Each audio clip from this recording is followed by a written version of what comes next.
Em 2002, um escritor norte-americano chamado Steven Pressfield escreveu um livro, ele que é um romancista histórico de bastante sucesso, um livro bem diferenciado, que em inglês foi chamado The War of Art, ou seja, a Guerra da Arte. Esse livro, que está para ser publicado novamente em português com o título Como Superar Seus Limites Internos, foi um grande sucesso. Quando descobri esse livro, percebi a riqueza, o potencial que ele continha e fiz uma longa palestra sobre ele. Eu espero que vocês gostem.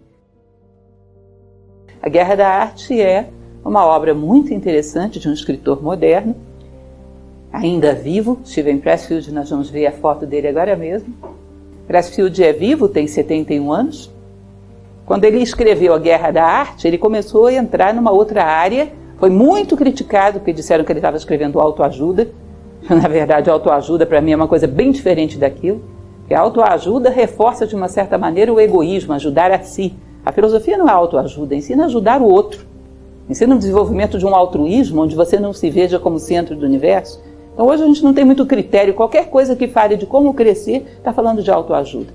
Para mim, qualquer coisa que reforce o egoísmo do homem e dê mais ferramentas para ele viver em função dos seus interesses é autoajuda.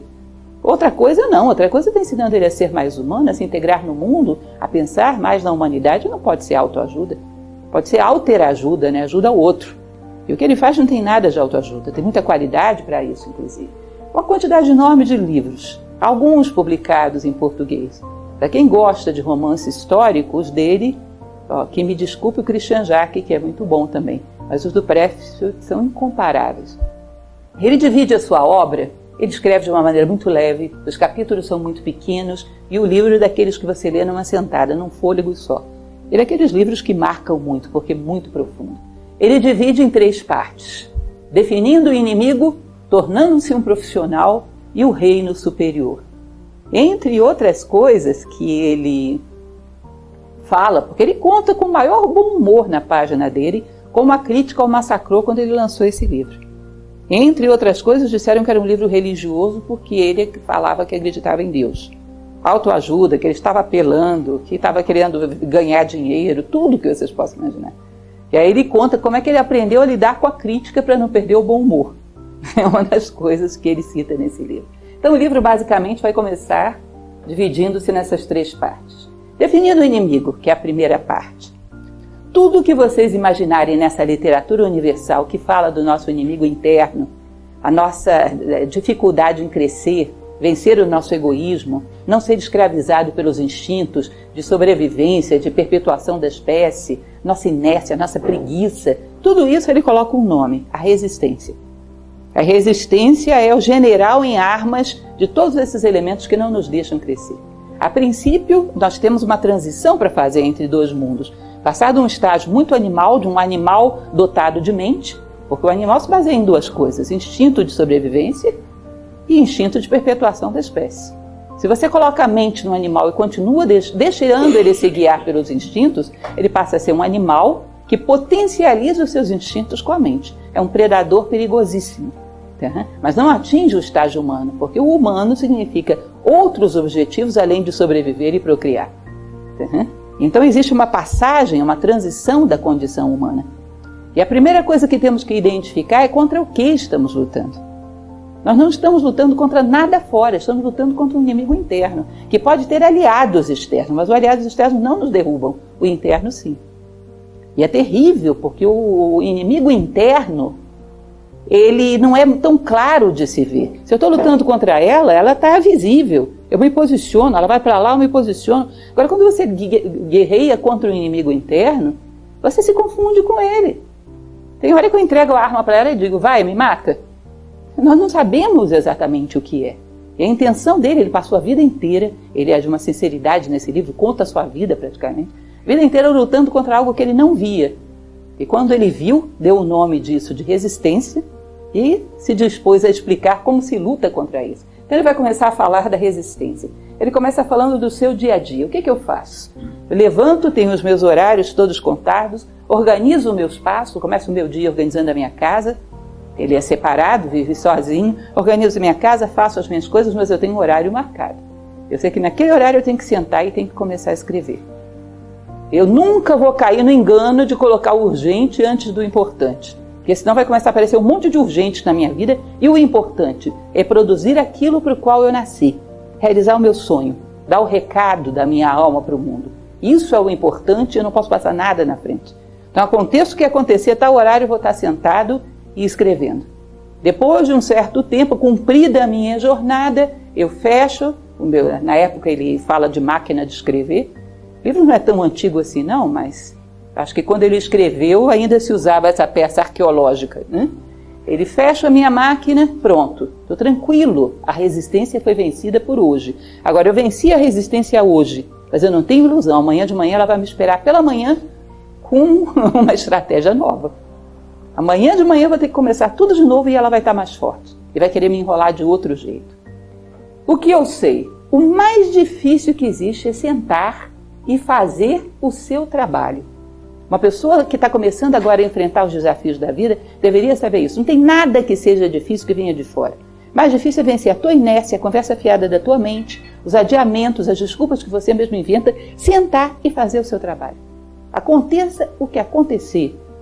Não admitir conversas, sentar e começar a fazer aquilo que te corresponde. Isso é o mais difícil. Ele diz, para chegar a isso, eu lutei contra todas as faces da resistência que vocês possam imaginar. E ele vai começar a descrever isso.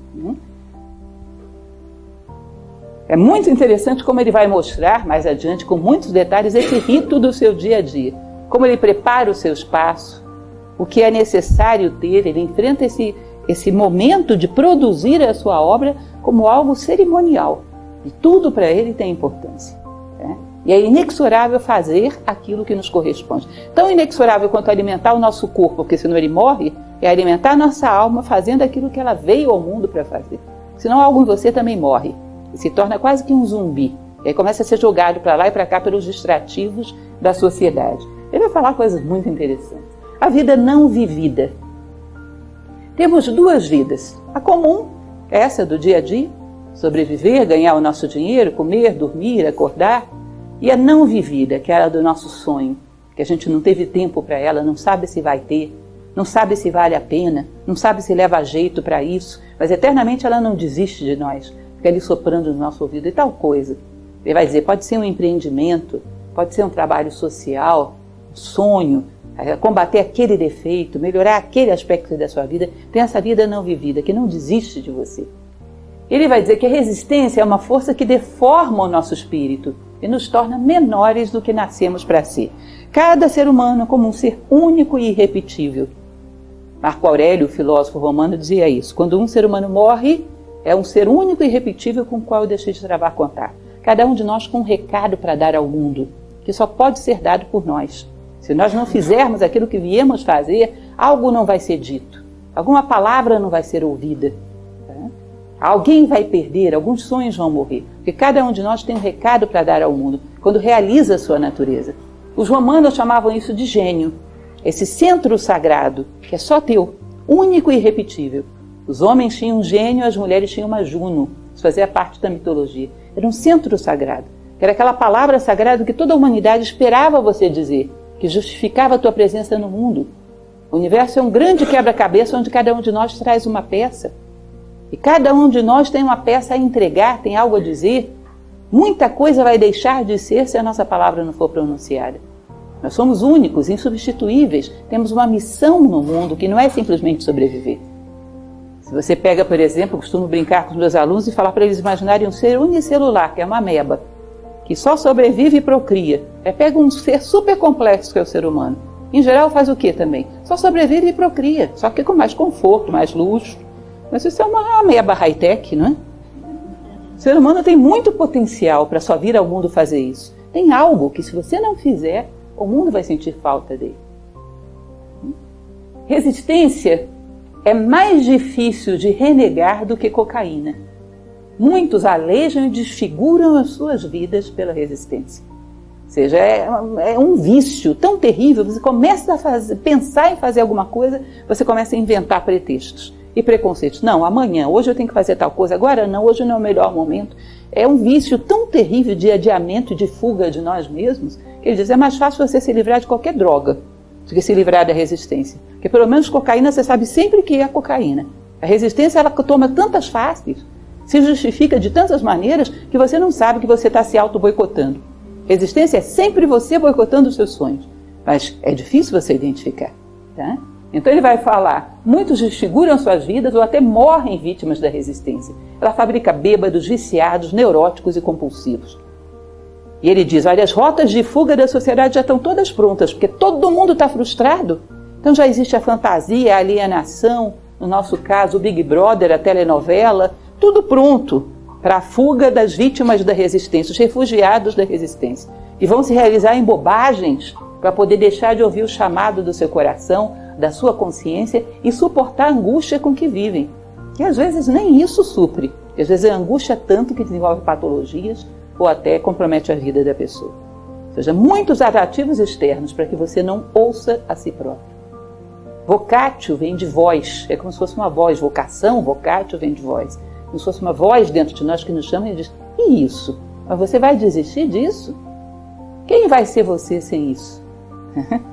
E todos os caminhos já preparados, porque a sociedade já sabe que a grande parte da humanidade é uma fuga, refugiados de si mesmo. Os maiores sucessos da resistência. Isso é importantíssimo entender. Qualquer coisa que você queira fazer que te leve desse patamar de consciência para esse, vai gerar resistência. Agora, se for desse para esse, pode ficar tranquilo. Como dizia minha avó, para baixo todo santo ajuda.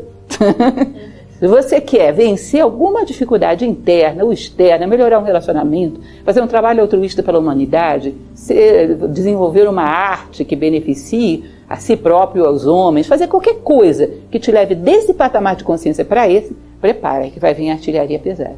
Ela só se manifesta para cima, para baixo não. Tá? Então, vocação artística, empreendimento, regime de saúde ou de crescimento espiritual. Ele diz, lembra aquela esteira que você tem na sua casa e nunca usou? Superação de vício, educação de qualquer forma, atos de coragem, atos de altruísmo, comprometimento de coração com algo, reação ante a adversidade, adiamento de qualquer gratificação, ou seja, não querer resultados agora, adiar um pouco, ser capaz de persistir por dever e não por prêmio, ou seja, qualquer coisa que te enobreça, conta com a resistência, que ela vem com tudo. Ele vai falar muito sobre esse núcleo de consciência, que ele vai chamar de pequeno eu, que é a resistência general em chefe dele, cujo objetivo é impessoal, mas absoluto, não deixar nada mudar nem ninguém crescer. Não ser consciente que esteja mirando em você, ela não sabe nem que você existe. Mas ela atua em bloco sobre toda a estrutura da humanidade, não deixando que nada mude, que nada passe para o próximo degrau. E todos os seres humanos enfrentaram isso. Tá? Então não pense que é uma coisa particular, não é só você. A resistência é o drama da humanidade. E é uma coisa tão dolorida que às vezes quando se vê um ser humano que venceu a resistência, a humanidade sente revolta, sente ódio. Porque isso a expõe e mostra que ela também poderia ter feito. Então, a pessoa que vence a resistência tem que se submeter a agressões, às vezes, externas, a insatisfação das pessoas à sua volta. Tudo isso ele vai abordar mais adiante. Tá? Então, para crescer como ser humano, pode esperar resistência. E ela joga pesado. Né? Características. A resistência é invisível, mas sensível. Força de repulsão, afastando-nos de nosso trabalho. Digamos que você é como ele, uma pessoa que pretende escrever, coloca o seu computador em cima da mesa. Você vai perceber que o lugar mais difícil do mundo para você ir é aquela mesinha onde está o seu computador. Você vai arrumar coisa para fazer na cozinha, no banheiro, na casa do vizinho, lá embaixo, na padaria, não sei o que, blá blá blá, um telefonema, coisa, compromissos que estão atrasados há 10 anos, você vai lembrar que tem que fazer naquele momento, blá blá blá blá. Aquilo ali tem uma força centrífuga, né? Você não vai querer sentar ali de jeito nenhum. Qualquer coisa que vai te obrigar a ter uma disciplina, um comprometimento, no sentido de puxar a tua consciência para cima, gera essa força centrífuga. Terrível de vencer. É um bloqueio. E a gente não entende que isso é interno. Não, eu sou uma pessoa que adoraria escrever, mas eu tenho tantos compromissos. Tem pessoas que hoje estão em Nova Acrópole que me falam, olha, quando eu vi esse curso de filosofia, eu pensei, vou entrar. Fiquei 10 anos para entrar. No dia que eu ia, acontecia uma coisa, acontecia outra. E eu não priorizava isso, fiquei 10 anos para vir aqui. Recebendo folheto, vendo plaquinha, fazendo não sei o quê. Sabe quem te adiou 10 anos? Resistência, não tenha dúvida. Isso e qualquer coisa que você faça para te levar a um degrau acima. A resistência é interna, não nasce de qualquer circunstância ou adversário externo. Nós a geramos e perpetuamos. Nasce de um medo terrível, que é o medo de crescer. Que é o maior de todos os medos, ele vai citar isso. Te obriga a se reposicionar diante da vida, te isola daquelas relações que você tinha antes. É o maior de todos os medos. Não pense, eu não cresci por culpa do meu patrão, do meu pai, da minha mãe, dos meus filhos, da minha mulher, da minha sogra, que é sempre culpada. Não, você não cresceu porque você tinha um medo terrível de crescer. As exigências que isso traz são muito pesadas. Se você transfere essa responsabilidade para outro, não vai ver o inimigo. E se não vir o inimigo, não tem condições de dominá-lo. A resistência é insidiosa, mente, seduz, intimida e trai. É multiforme. Vocês acham que a resistência vai chegar para você e vai dizer: você não vai se comprometer não porque eu não quero, eu sou a resistência. Você não vai aceitar uma coisa dessas? Você não vai não porque você está com medo, tá? Não, que isso, eu não sou covarde, vou sim. Ela vai se apresentar com aquela face que tiver maior abertura para você. E ela é tremenda de capacidade de tomar as formas que forem necessárias e sempre surpreendentes. Então, se você amanhã se comprometeu em fazer alguma coisa e você acredita em astrologia, seu horóscopo vai estar dizendo: hoje é seu inferno astral, não saia da cama. Se você acredita em intuição, hoje eu intuo que eu não devo sair de casa. A resistência é implacável, ela é uma máquina de destruição que não para nem cansa nunca. Vai perceber que quando a pessoa quer reagir e trabalhar para fazer alguma coisa que a transforme, que some para a humanidade, ela vai lidar com uma briga incansável com a resistência. Uma pessoa comodista que nunca lutou, se você falar para ela: resistência, resistência, que é isso? Ah, você viu isso em algum livro de autoajuda? Isso não existe, não. Ou seja, ela só se apresenta para quem reage, é claro. Quando você não reage, você não dá trabalho, a resistência tem aí um jogo fácil. Mas quanto mais você reage, mais poderosa ela vai se tornar. E ela não cessa enquanto não te imobilizar. Enquanto não te convencer a ficar parado e deixar disso, ela é tipicamente a turma do deixar disso psicológica. Enquanto ela não te convencer a deixar disso, ela não vai parar de atacar. Ele vai falar que até a reta final ela vai estar atacando. Não desiste. É uma força absolutamente inexorável da natureza. Enquanto ela não voltar você para a cadeira, ela não vai parar. A resistência é impessoal. Ou seja, a resistência me marcou. Não, marcou você. Não sabe nem quem é você. Ela faz parte de uma lei impessoal que tem essa função. Ela exerce uma força para te conter exatamente para, canalizando a vontade para superá-la, você se tornar maior do que é. Entende? Ele é aquele degrau que foi colocado na sua frente para que você, canalizando uma força maior, pise no outro patamar. Você não vai subir sem enfrentar essa parede diante de você a cada degrau, não é assim? Se nós imaginarmos uma escada, cada parede dessa que é colocada diante de nós é resistência. Só tem um jeito de você superá-la, para cima, canalizando vontade. Senão não vai sair daí. E é assim com todos os seres, não é só você que sobe escada. Todo o universo vai de escada rolante, só eu que tenho que fazer esse esforço. Não, todos os seres crescem enfrentando obstáculos. Tá? A resistência é infalível. Aí é uma dica muito boa que ele dá. Aquilo que ela mais te impede de fazer deve ser a melhor coisa que você tem para fazer na vida. Então ela é uma bússola. Sabe aquele negócio que ela vem te enrolando desde o início dos tempos? E ela não é afirmativa, ela não diz: não faça isso. Ela usa argumentos sutis: faça amanhã, semana que vem. Não, essa ideia é muito boa, viu? Ele vai falar disso, da procrastinação.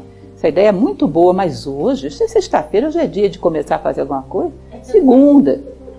Aliás, bom mesmo é o segundo semestre, que já está quase chegando aí.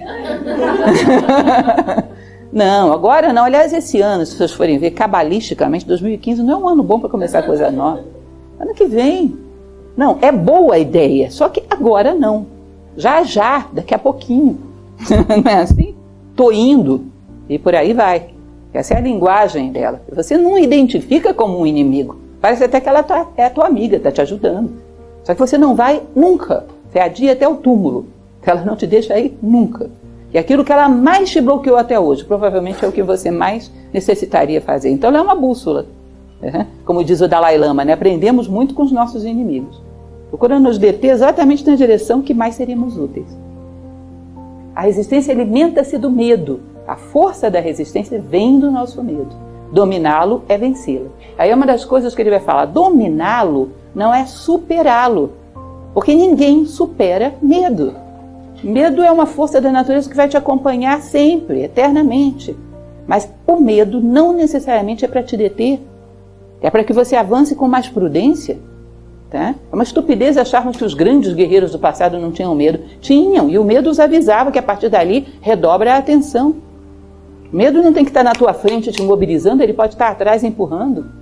Ele vai falar de um ator, mais adiante vai citar isso, um ator americano chamado Harry Fonda, que vocês devem conhecer, que diz que ele com 75 anos de idade, trabalhando em espetáculos, teatro, TV, desde os 20 e poucos, aos 75 anos de idade, antes de entrar no palco, ele passava mal, vomitava de nervosismo, com medo. Aí diz que ele ia no banheiro, vomitava, secava, arrumava e entrava no palco. Sempre, a vida inteira. Com 10 minutos tinha passado o medo. Vai deixar de sentir medo? Isso é uma estupidez, não vai deixar. Agora, isso não é argumento para que você se imobilize. A resistência joga com o medo. Nós temos que saber lidar com o medo, não eliminá-lo, dominá-lo. Eliminar não vamos eliminar nunca. Mas ele pode ser nosso aliado. E ela é mais forte na reta final. Ah, agora eu consegui esse objetivo. Estou quase chegando, agora eu posso ficar tranquilo. Não relaxa enquanto não tiver chegado em terra firme. E a resistência na reta final, ela ataca com tudo. Ele cita o exemplo de Ulisses na Odisseia. Está chegando em Ítaca, ele está vendo Ítaca, fumacinha saindo das casas. Aí ele estava com um saco de ventos, que tinha sido dado para ele pelo deus Eolo, para ele poder chegar à sua terra mais rápido. Os ventos adversos tinham sido presos ali. Ele resolveu tirar uma pequena soneca. E os seus marinheiros acharam que naquele saco tinha ouro. Resolveram abrir para roubá-lo. Aí soltam os ventos, vão parar lá do outro lado do mar de novo, perdem toda a viagem e começar tudo de novo. Na reta final não durma, porque na reta final que a resistência ataca com tudo. Quando ela vê que você está quase cruzando a linha de chegada, aí ela joga com todas as suas forças. Ela não desiste. Se nós aprendêssemos dela e tivéssemos essa objetividade e essa eficácia para atingir nossos objetivos, estávamos feitos na vida. A resistência é implacável, não dorme nunca. A resistência recruta aliados, essa eu acho muito boa. Acordo tácito por permanecer todos no mesmo lodaçal, sentem-se traídos. Essa de recruta aliados é muito interessante. Ele diz, você começa a fazer aquilo que você sonhou. Se dedica àquele trabalho voluntário, começa a fazer um processo de autoconhecimento, está fazendo o que você se propôs. As pessoas à sua volta começam a se comportar de maneira estranha. Os seus pais ligam, brigam com você, sua esposa fica com a cara fechada, o marido, o cachorro te morde, o vizinho resolve estudar bateria, ou seja, tudo começa a gerar um curto-circuito à sua volta. E diz, olha, eles não sabem, não têm consciência, mas eles estão querendo te boicotar. É terrível para um ser humano perceber que ele está sendo derrotado por aqueles demônios e você está vencendo. Isso o expõe, percebe? Se alguém está vencendo, eu também poderia vencer, isso é uma tragédia. Isso expõe a minha mediocridade, gera um nível de angústia que você é tomado como um traidor. Aí ele vai falar desse exemplo, que o Pressfield é ótimo, os exemplos dele são muito engraçados. Ele diz, o maior pecado do caranguejo é pular na borda do balde. Se você ficar lá dentro do balde com todos os outros caranguejos, está bem. Você pulou na borda do balde, prova que todos os outros são comodistas. Estão no balde por preguiça de pular. Entende? Eu sempre cito aquele exemplo de quando você é pequeno, que chegou no colégio e tinha estudado, e nenhum dos seus amiguinhos tinha estudado, aí você tirou nota e eles quiseram te bater, porque se todo mundo tirasse zero, a culpa era do professor, não foi? E você expôs todo mundo, que provou que dava para tirar nota. Ou seja, existe um acordo tácito por permanecer na mediocridade. Quem reage é traidor. E é árduo. Ele diz até mesmo uma pessoa que atua na área literária, por exemplo, a crítica especializada, que em geral não é tão especializada quanto pensamos, é duríssima com alguém que está surgindo e rompendo com a moda e ousando fazer aquilo que gosta. É duríssima. Aí você olha, você vê claramente quem é um crítico honesto e quem é um crítico que está querendo te matar porque você fez o que ele não teve coragem. Tá? Você vê claramente quando tem inveja. Então é uma resistência enorme do lado de fora também. Que as pessoas se sentem incomodadas com alguém que está traindo o comodismo. Resistência e procrastinação. E ele diz que a melhor coisa que você pode fazer pelas pessoas é avançar e dar exemplo. Vai embora. porque aí você prova que é verdade mesmo, dá para avançar, que ajuda essa pessoa a ter mais argumentos contra a sua própria resistência. Não adianta ficar lá para trás tentando conciliar. Isso é mais um argumento da resistência. Você não vai conciliar, as pessoas só vão abrir mão se você parar. E parar você não pode. Então avança e dá exemplo. Em determinado momento você vai ver que alguns vão se inspirar em você e vão começar a caminhar. O site dele, de pessoas que escrevem para ele por causa desse livro, vocês não fazem ideia. São milhares de pessoas que se sentiram incentivadas a lutar contra a sua resistência por causa dele. Uhum. Resistência e procrastinação. Ele vai falar dessas racionalizações. Racionalização é o funcionário que cuida da imagem do chefe. Sempre tem uma boa razão para justificar aquilo que a resistência quer. Como eu falei para vocês, ela não chega com qualquer argumento, chega com um argumento bom, de primeira linha. Então é sempre esse negócio, não vou é trocado por vou amanhã. E se torna um hábito. Sempre daqui a pouquinho, sempre vou amanhã. Tem pessoas, é engraçado, porque Brasília é uma cidade grande, mas a gente encontra às vezes com as pessoas na rua. Tem pessoas que estão me dizendo que vêm fazer o curso de filosofia na semana que vem, deve ter uns 10 anos. E essa semana que vem ela ainda vem, até hoje não veio. E não é que a pessoa minta, não para mim, mente para si mesmo. Sempre tem alguma coisa, sempre tem um argumento e sempre vai ter. Porque quando é que vai deixar de acontecer qualquer coisa na nossa vida? Só vamos fazer as coisas quando fizermos, apesar de qualquer coisa que aconteça. Resistência e sexo. Ele vai dizer que sexo, chocolate, programa na televisão, tudo aquilo que é agradável e traz satisfação a curto prazo, é um prato cheio para a resistência. Nem sempre sexo é resistência, mas ele diz que é uma ferramenta muito boa para ser usada pela resistência, porque traz uma satisfação rápida e que você distingue quando é resistência, porque depois gera um vazio interior terrível. Você percebe que você se enganou, se enrolou para fugir mais uma vez dos seus compromissos.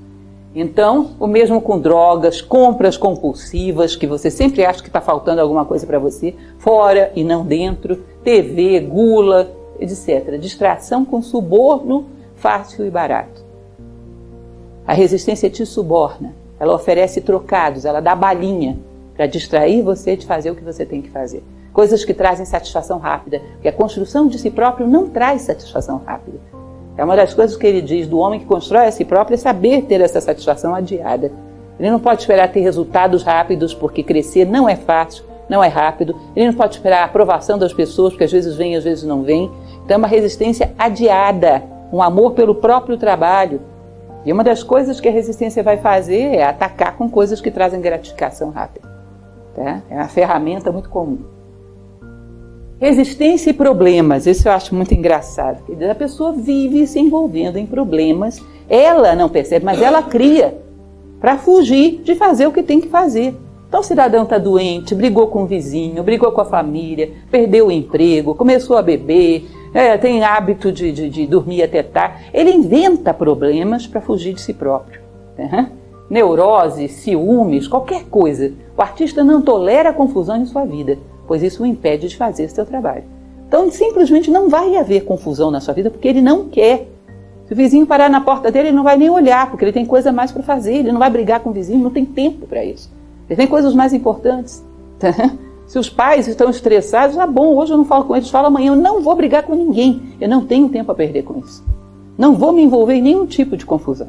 Quem tem algo a fazer, vocês já ouviram falar que Leonardo da Vinci deixasse de pintar seus quadros porque estava metido numa dramatização com a família dele? A gente não sabe nem quem era a família dele, ele estava lá pintando. Mozart, não, eu estou com um problema existencial hoje, eu não vou compor essa sinfonia. Que problema existencial? Como assim? Eu não sabia nem o que era isso, ele estava ali totalmente envolvido no seu trabalho. Quem tem algo importante e sério a fazer sabe que não tem tempo a perder com esses vícios emocionais que nós criamos como mais uma forma de fugir de nós mesmos. Mas uma desculpa, não, com essa vida difícil que eu tenho, ninguém faria nada. Eu acho que todo mundo que fez alguma coisa tinha vida fácil. Tolstói tinha 18 filhos, vocês sabiam? Bach tinha uns 12 e morreram uns 8 pelo meio do caminho. Vocês acham que alguém que fez alguma coisa grandiosa tinha vida fácil? Ou seja, essas coisas podem ser até verdadeiras e difíceis, mas nem por isso muitos seres humanos deixaram de fazer o que tinham que fazer com elas. Resistência e automedicação. Aí eu achei ótimo, maravilhoso. Muitas doenças são técnicas de marketing. Esse cidadão ele trabalhou em tanta coisa que é difícil imaginar isso cabendo numa vida só. Ele foi fuzileiro de naval, ele trabalhou no cais do porto, ele dirigiu o caminhão. Ele vai contar essas histórias por aí afora. Teve uma época da vida dele que diz que trabalhou numa agência de marketing e que o chefe dele chegava para ele e dizia: invente uma doença que nós vendemos o remédio. Aí diz que essas doenças modernas não são criadas por médicos, são criadas por especialistas em marketing. E aí é síndrome do pânico, do ninho vazio, não sei o que, não sei o que, não sei o que. Nada mais é do que angústia existencial de não realizar teu sonho. Aí bota 1000 nomes, aí coloca justificativos, aí cria medicamentos, aí cria spa para a pessoa ir para lá, não sei o que. É uma besteirada que no final não se chega a lugar nenhum. Não é que não exista depressão real, mas muito do que se chama de depressão é angústia existencial por não fazermos o que viemos fazer no mundo. É saudade de nós mesmos, é frustração diante da maneira como vivemos. Né? Então ele vai dizer, depressão e ansiedade podem ser reais, mas também podem ser resistência, cuidado.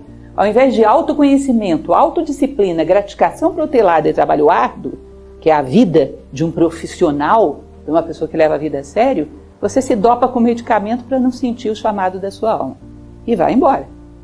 Tá sentindo bem? Ah, o medicamento fez efeito, ele está feliz. Não deveria estar vivendo dessa maneira, ele não deveria estar feliz. Porque a única chance que uma pessoa tem é não estar feliz. Se ela viver uma vida medíocre e estiver feliz, acabou ela. Vocês percebem que, como dizia minha avó, necessidade que ensina o sapo a pular? Você não realiza nada dos teus sonhos e está feliz, está perdido. Então coloca esses elementos às vezes como uma substituição da realização, que te permite viver mais ou menos bem e deixar isso para lá.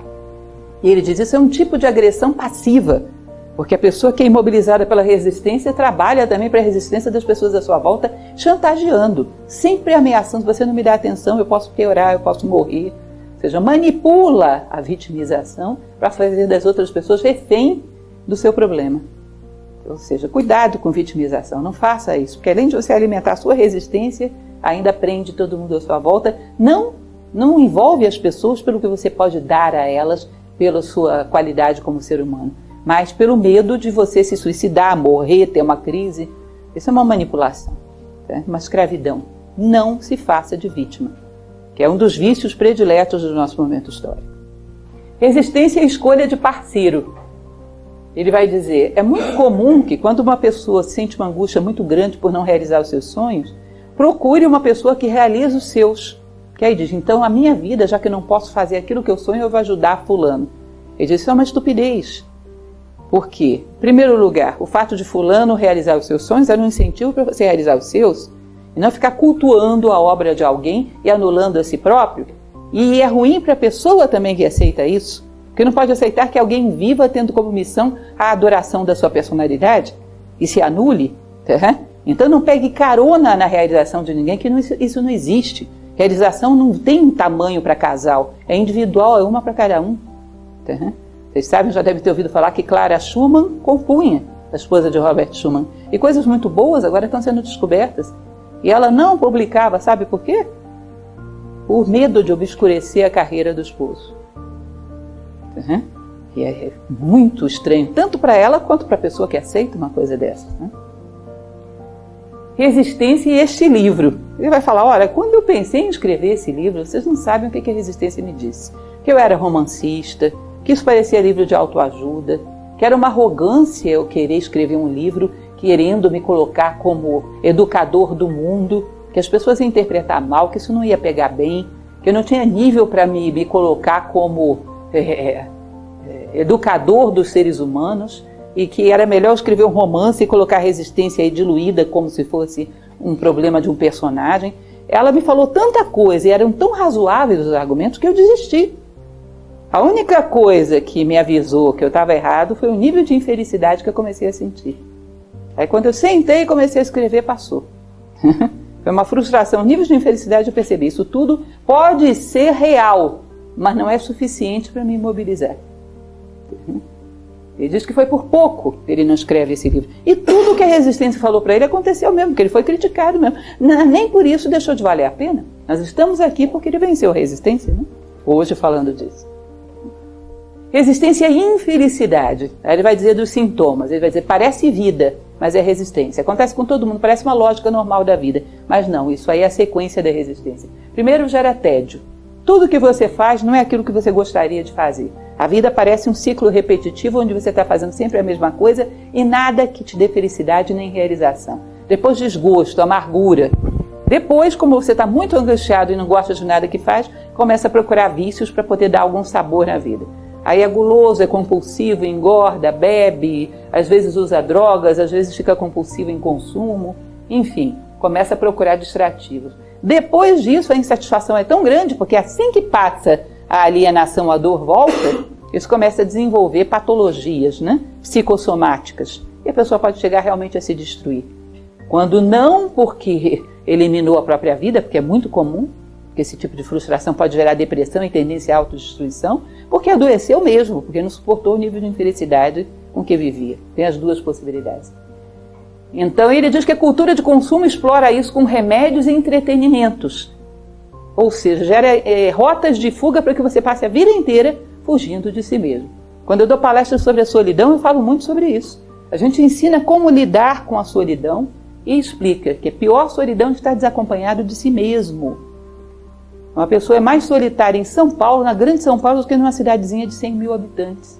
E não adianta você querer ensinar ela a lidar com isso, porque ela não quer lidar com isso, ela tem medo, porque a solidão obriga ela a estar consigo mesma e ela não quer encontrar-se consigo mesma. Então ela desorganiza a sua vida, gera um caos, não sobra tempo para nada, por quê? Por medo de encontrar a si próprio. Então é um distrativo atrás do outro. Tá? Vem de um grupo de amigos, chega em casa, vai para o telefone, liga a televisão, silêncio. E diálogo interno, vida interior, nunca, não pode sobrar tempo para isso, porque seria insuportável. A vida é uma fuga de si mesmo, típico da resistência. Eu contava para vocês, um exemplo bem conhecido nas minhas palestras, mas vale a pena ver de novo, né? Eu falava daquele herói, a guerra grega, que a guerra de Maratona, que Atenas travou contra os persas. Havia um cidadão chamado Fidípides, que era um guerreiro muito bom, mas também era um corredor muito bom, muito hábil. E essa batalha era muito provável que os gregos perdessem, porque os persas estavam numa maioridade numérica, então eles vão na expectativa de perder. E se os persas vencessem, viriam e destruiriam Atenas, profanariam os templos, acabariam com tudo. Então eles tinham combinado que num determinado dia, num determinado horário, os próprios gregos que ficaram na cidade iam recolher todos os símbolos sagrados e iam abandonar Atenas. Mas se Atenas ganhasse a batalha, tinha que avisar, porque senão a cidade seria destruída e abandonada. E não é que eles ganharam, sei lá como, mas ganharam. Essas coisas históricas que a gente não entende, eles ganharam. Aí mandaram Fidípides, que era rápido, para poder avisar os habitantes de Atenas. Daí nasceu a competição da maratona. Ele vai feito um louco, correndo para Atenas. Diz que a corrida, depois de uma batalha tão exaustiva, que ele chega lá e só tem fôlego para falar uma palavra, vencemos, e cai morto. Puf! Eu acho muito interessante essa história, porque imaginem vocês se ele não tivesse tido fôlego para falar essa palavra. Atenas seria destruída, porque ele não disse a palavra que lhe correspondia. Vocês percebem que a gente veio ao mundo também para dizer uma palavra? E que muita coisa vai deixar de ser construída ou vai ser destruída porque nós não dissemos o que nos correspondia? Antes de tombarmos, temos que garantir que a nossa palavra, a palavra sagrada, aquilo que viemos ao mundo para pronunciar, seja pronunciado. Alguma coisa vai se perder, alguma coisa sagrada vai ser destruída, se nós tombarmos sem dizer aquilo que viemos dizer. Resistência e crítica. Muito bonito também isso que ele fala. A crítica é um sintoma claro de resistência. Uma pessoa que está lutando para realizar seus sonhos não tem tempo nem interesse em criticar ninguém. Muito pelo contrário, se ela dá uma sugestão para alguém é para ajudá-lo a crescer e não para quebrá-lo. Crítica é um sintoma de uma pessoa que está sendo derrotada pela resistência e não admite que alguém esteja vencendo. O crítico é uma pessoa que tem que transferir para fora o seu fracasso. É um amargurado. Porque o homem que se realiza, ele não tem tempo para estar procurando defeitos em ninguém. Muito pelo contrário, procura ajudar os outros a crescerem quando é solicitado para isso. Tem característica clara da resistência. Resistência e falta de confiança em si mesmo. Será? O que você acha? Será que eu sou um artista? Será que eu sou um filósofo? Será que eu não sou não sei o quê? Eles olham, bom, isso é sinônimo de ser. Porque quando uma pessoa tem dúvida, é sinal de que tem medo. E o medo, em geral, está apontando na direção que você tem potencial. O vaidoso, o arrogante, em geral, não é. Olha como eu sou bom. sou tal, imagina, não tenho dúvida nenhuma do que eu sou. Ele diz, olha, a resistência morre de rir desse tipo de pessoa. Porque ao acreditar que já é, não tenta ser, fica bloqueado nesse nível. Aquele que tem medo, que tem dúvida, vai lutar, vai crescer palmo a palmo, vai ganhar a guerra trincheira por trincheira. Então o fato de você ter medo de algo já é um bom sintoma que provavelmente é por aí. Já ouviram falar daquela menina aqui de Brasília, que tinha pavor de peixe e foi se dedicar ao esporte de velejar, barco à vela? Ela disse, ou eu corria do peixe ou eu corria para ele. E foi enfrentar o seu medo e conquistou uma carreira esportiva internacional. O medo sinaliza, por aqui você tem potencial. Ou a gente corre dele ou corre para ele. Resistência e medo. Medo é um indicador do tamanho da resistência e tamanho do sonho. Exemplo do ator que aceita papel porque o teme. Ele fala que tem programa de entrevistas nos Estados Unidos e pergunta, fulano, por que você fez tal personagem? Porque eu tinha muito medo disso. Ou seja, o tamanho do medo tem a ver com o tamanho do desafio que ele te oferece, o tamanho do crescimento que você vai sair do outro lado. Então essa questão de medo não precisa estar na sua frente te freando, pode estar atrás empurrando. Resistência e ser uma estrela. É aquilo que a gente falava ainda há pouco, o cidadão que se acha, de que a resistência adora vaidosos. Jung chamava isso de inflação do ego. Eu sonho que eu estou no 5º degrau quando estou no 1º. É uma beleza. Não vai fazer nada. O primeiro tombo que levar não levanta mais. Uma pessoa que quer realizar os seus sonhos de fato, ele tem paciência, persistência e não tem fantasias. Sabe que vai ter que passar por críticas, sabe que ninguém vai reconhecer, sabe que isso, sabe que aquilo, tem paciência, garante a si próprio, ele se avaliza a si próprio, não precisa de aprovação externa, se realiza fazendo o que faz. Não espera que nada seja fácil. A natureza não dá saltos. Esse tipo de fantasia de vou lá, vou vencer, isso é ótimo. A resistência derrota esse tipo de pessoa com um sopro. Resistência e isolamento. Isso é muito bonito, tem uma passagem que ele fala que o homem, quando se afasta do acampamento, quando se afasta do coletivo, ele acha que as pessoas vão abandoná-lo, que vai ser negado pela tribo, que ele não vai ter amigos, a família vai se afastar. Isso dá um medo terrível. E ele diz, olha, isso é o tipo da coisa que não acontece. É só você se afastar de um grupo, você vai começar a se aproximar de outro. Outras pessoas que também estão lutando. A tua própria obra é uma companhia maravilhosa.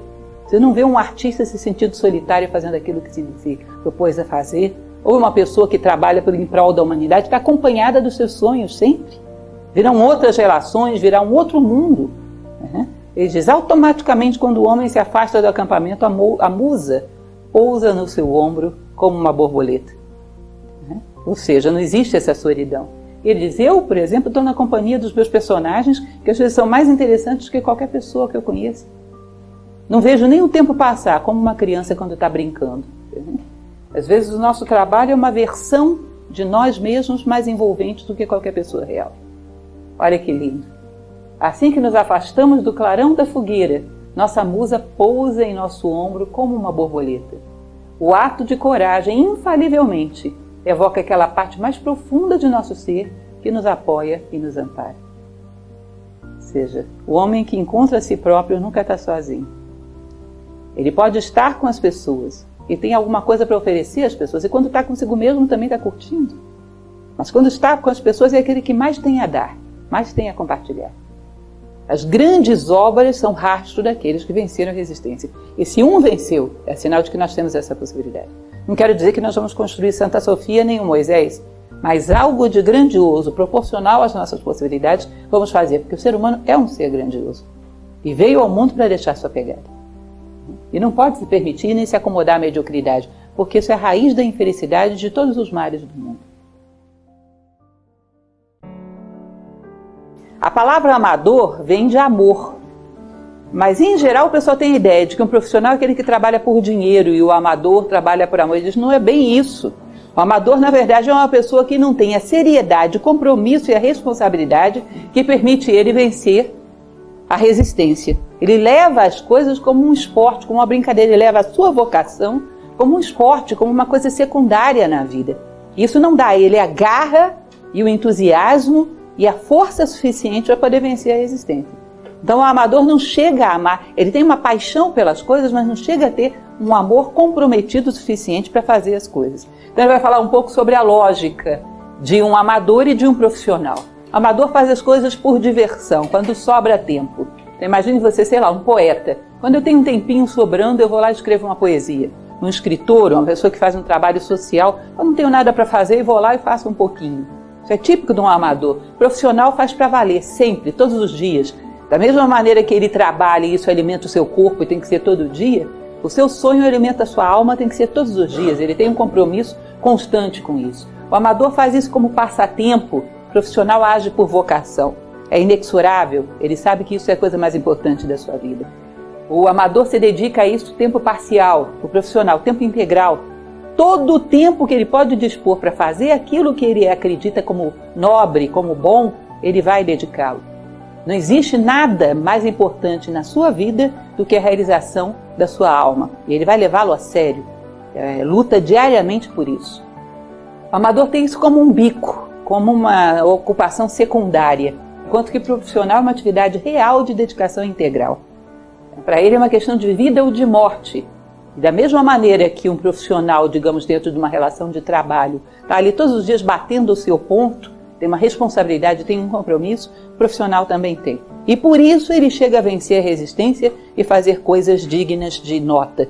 Você não vai encontrar uma pessoa que tenha feito alguma coisa importante na história que atuasse só de vez em quando não tinha o que fazer. Um grande artista, um grande guerreiro, um grande político, um grande ativista social, uma pessoa que tenha feito algum trabalho pela humanidade. Quem que só atuava quando não tinha nada para fazer, como diversão, como hobby? Vocês percebem que aqueles que fizeram algo deram a sua vida por isso? E era uma dedicação séria, constante, perseverante. Isso é um profissional. Ele vai dar algumas dicas de como ser um profissional. Muito interessante, diz que esse escritor, Somerset Maugham, perguntaram para ele: você escreve sempre ou só quando tem inspiração? Aí ele teria respondido: eu escrevo apenas quando a inspiração vem. Felizmente ela vem todas as manhãs às 9 em ponto. Lógico, só quando a inspiração vem, mas eu me preparo e crio todo o cenário para ela vir, ela vem todo dia, porque eu estou ali todo dia. Ou seja, pontualmente todos os dias eu sento, trabalho e espero por ela. Faço a minha parte, abro as condições para que ela venha. E ele faz exatamente isso, Presley, inexoravelmente, naquele horário na frente do seu computador. Pontualidade, seriedade, sintonizar o relógio com o da musa. Então ele fala um pouco do dia a dia dele, ele acorda, faz os seus afazeres diários, limpa a casa, isso é muito bonito, mais adiante ele vai falar sobre isso, deixa o ambiente mais adequado possível. Ele considera que a ordem física influencia na ordem mental, uma passagem linda que ele diz: eu limpo até o capachozinho da porta, para que as musas ao entrarem não sujem suas roupas. E senta, faz uma oração, e começa a produzir e trabalha até o horário marcado, ele bate ponto. Vamos ver como é bonito ele falando disso. Ele diz que você tem que ser inexorável com a resistência. Um alcoólatra sabe que quando ele para de beber, um único drink o derruba. É a mesma coisa com a resistência. Uma única paradinha você não vai voltar mais. Parar 3 meses para fazer outra coisa, vai parar para sempre. Não pensem que isso que eu faço é porque eu acho que o meu trabalho é imprescindível. Se eu não fizer, a humanidade vai morrer. É imprescindível para mim, que vim ao mundo para ser humano. É o resultado da minha existência. Talvez a humanidade viva bem se eu não fizer o que tenho que fazer, não seja tão importante assim. Mas para mim é imprescindível não viver em vão. Não posso abrir mão de ser aquilo que eu vim ser, porque senão eu não vou ser nada. Porque o pessoal o acusa de se considerar importante demais, o seu trabalho vai fazer muita falta. Olha, cuidado, que isso é argumento da resistência. Ele fala a respeito como se fosse uma caçada. Ele fala do abutre que fica voando na frente da casa dele procurando um rato. É uma questão de sobrevivência. Se ele não pegar aquele rato, não tem comida para os seus filhotes, não tem como ganhar aquele dia. Ele diz que ele faz o trabalho dele, ganha aquele dia e dorme o sono dos justos. Cumpriu a sua caçada naquele dia, pegou a sua presa, fez o seu trabalho. Mas ele sabe que quando ele acordar, a resistência vai estar esperando ele para o café da manhã. Não se vence definitivamente. Todos os dias é uma batalha. Como se sentir um pobre coitado? Isso é ótimo. Ótimo. Ele fala que ele foi fuzileiro naval. Foi, de fato, está na biografia dele. Você sabe o que é um fuzileiro naval americano? Um mariner? Aquela turma barra pesada? Ele diz: olha, todo mundo pensa que os mariners são terríveis, capazes de fazer qualquer coisa. Eles não são tão bons assim, não. Mas, na verdade, teve uma coisa que eles me ensinaram que foi de uma utilidade tremenda, que é se sentir um pobre coitado. Eles adoram ser pobres coitados. A marmita deles é a mais fria de todas as forças armadas. A corporação deles é a que mais tem baixas. Eles são os que mais passam por dificuldades, frio, fome. São aqueles que vivem as maiores adversidades. Eles têm orgulho disso. Diz que eles falam que o pessoal das outras forças armadas são os fracotes. Não sabem o que é se sentir um pobre coitado. Diz que quanto mais desgraça tem, mais eles ficam orgulhosos. Eu sou um pobre coitado, ou seja, eu sou resistente, estou preparado para a adversidade. E ele diz que assimilou isso, porque se você não assimila isso, você não consegue realizar nada. Ele diz, artista e qualquer um que assuma o seu trabalho é voluntário para o inferno. Vai passar por isolamento, inveja, crítica, insegurança, etc, etc. Trata-se de uma guerra. Peguem esses filmes que tem aos montes aí, falando de algum homem que fez alguma coisa expressiva na vida. Eu estou falando para vocês só de artistas, mas qualquer coisa.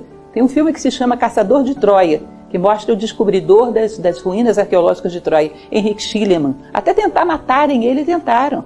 Debochavam dele, diziam que depois que ele saísse, porque Troia era considerado lenda, né? Depois que ele terminasse de procurar Troia, ele ia procurar a casa da vovozinha do Chapeuzinho Vermelho. Era motivo de chacota, motivo de agressões, às vezes físicas. Toda pessoa que tentou realizar os seus sonhos teve que saber se sentir um pobre coitado e ter um certo orgulho disso. Porque é uma guerra.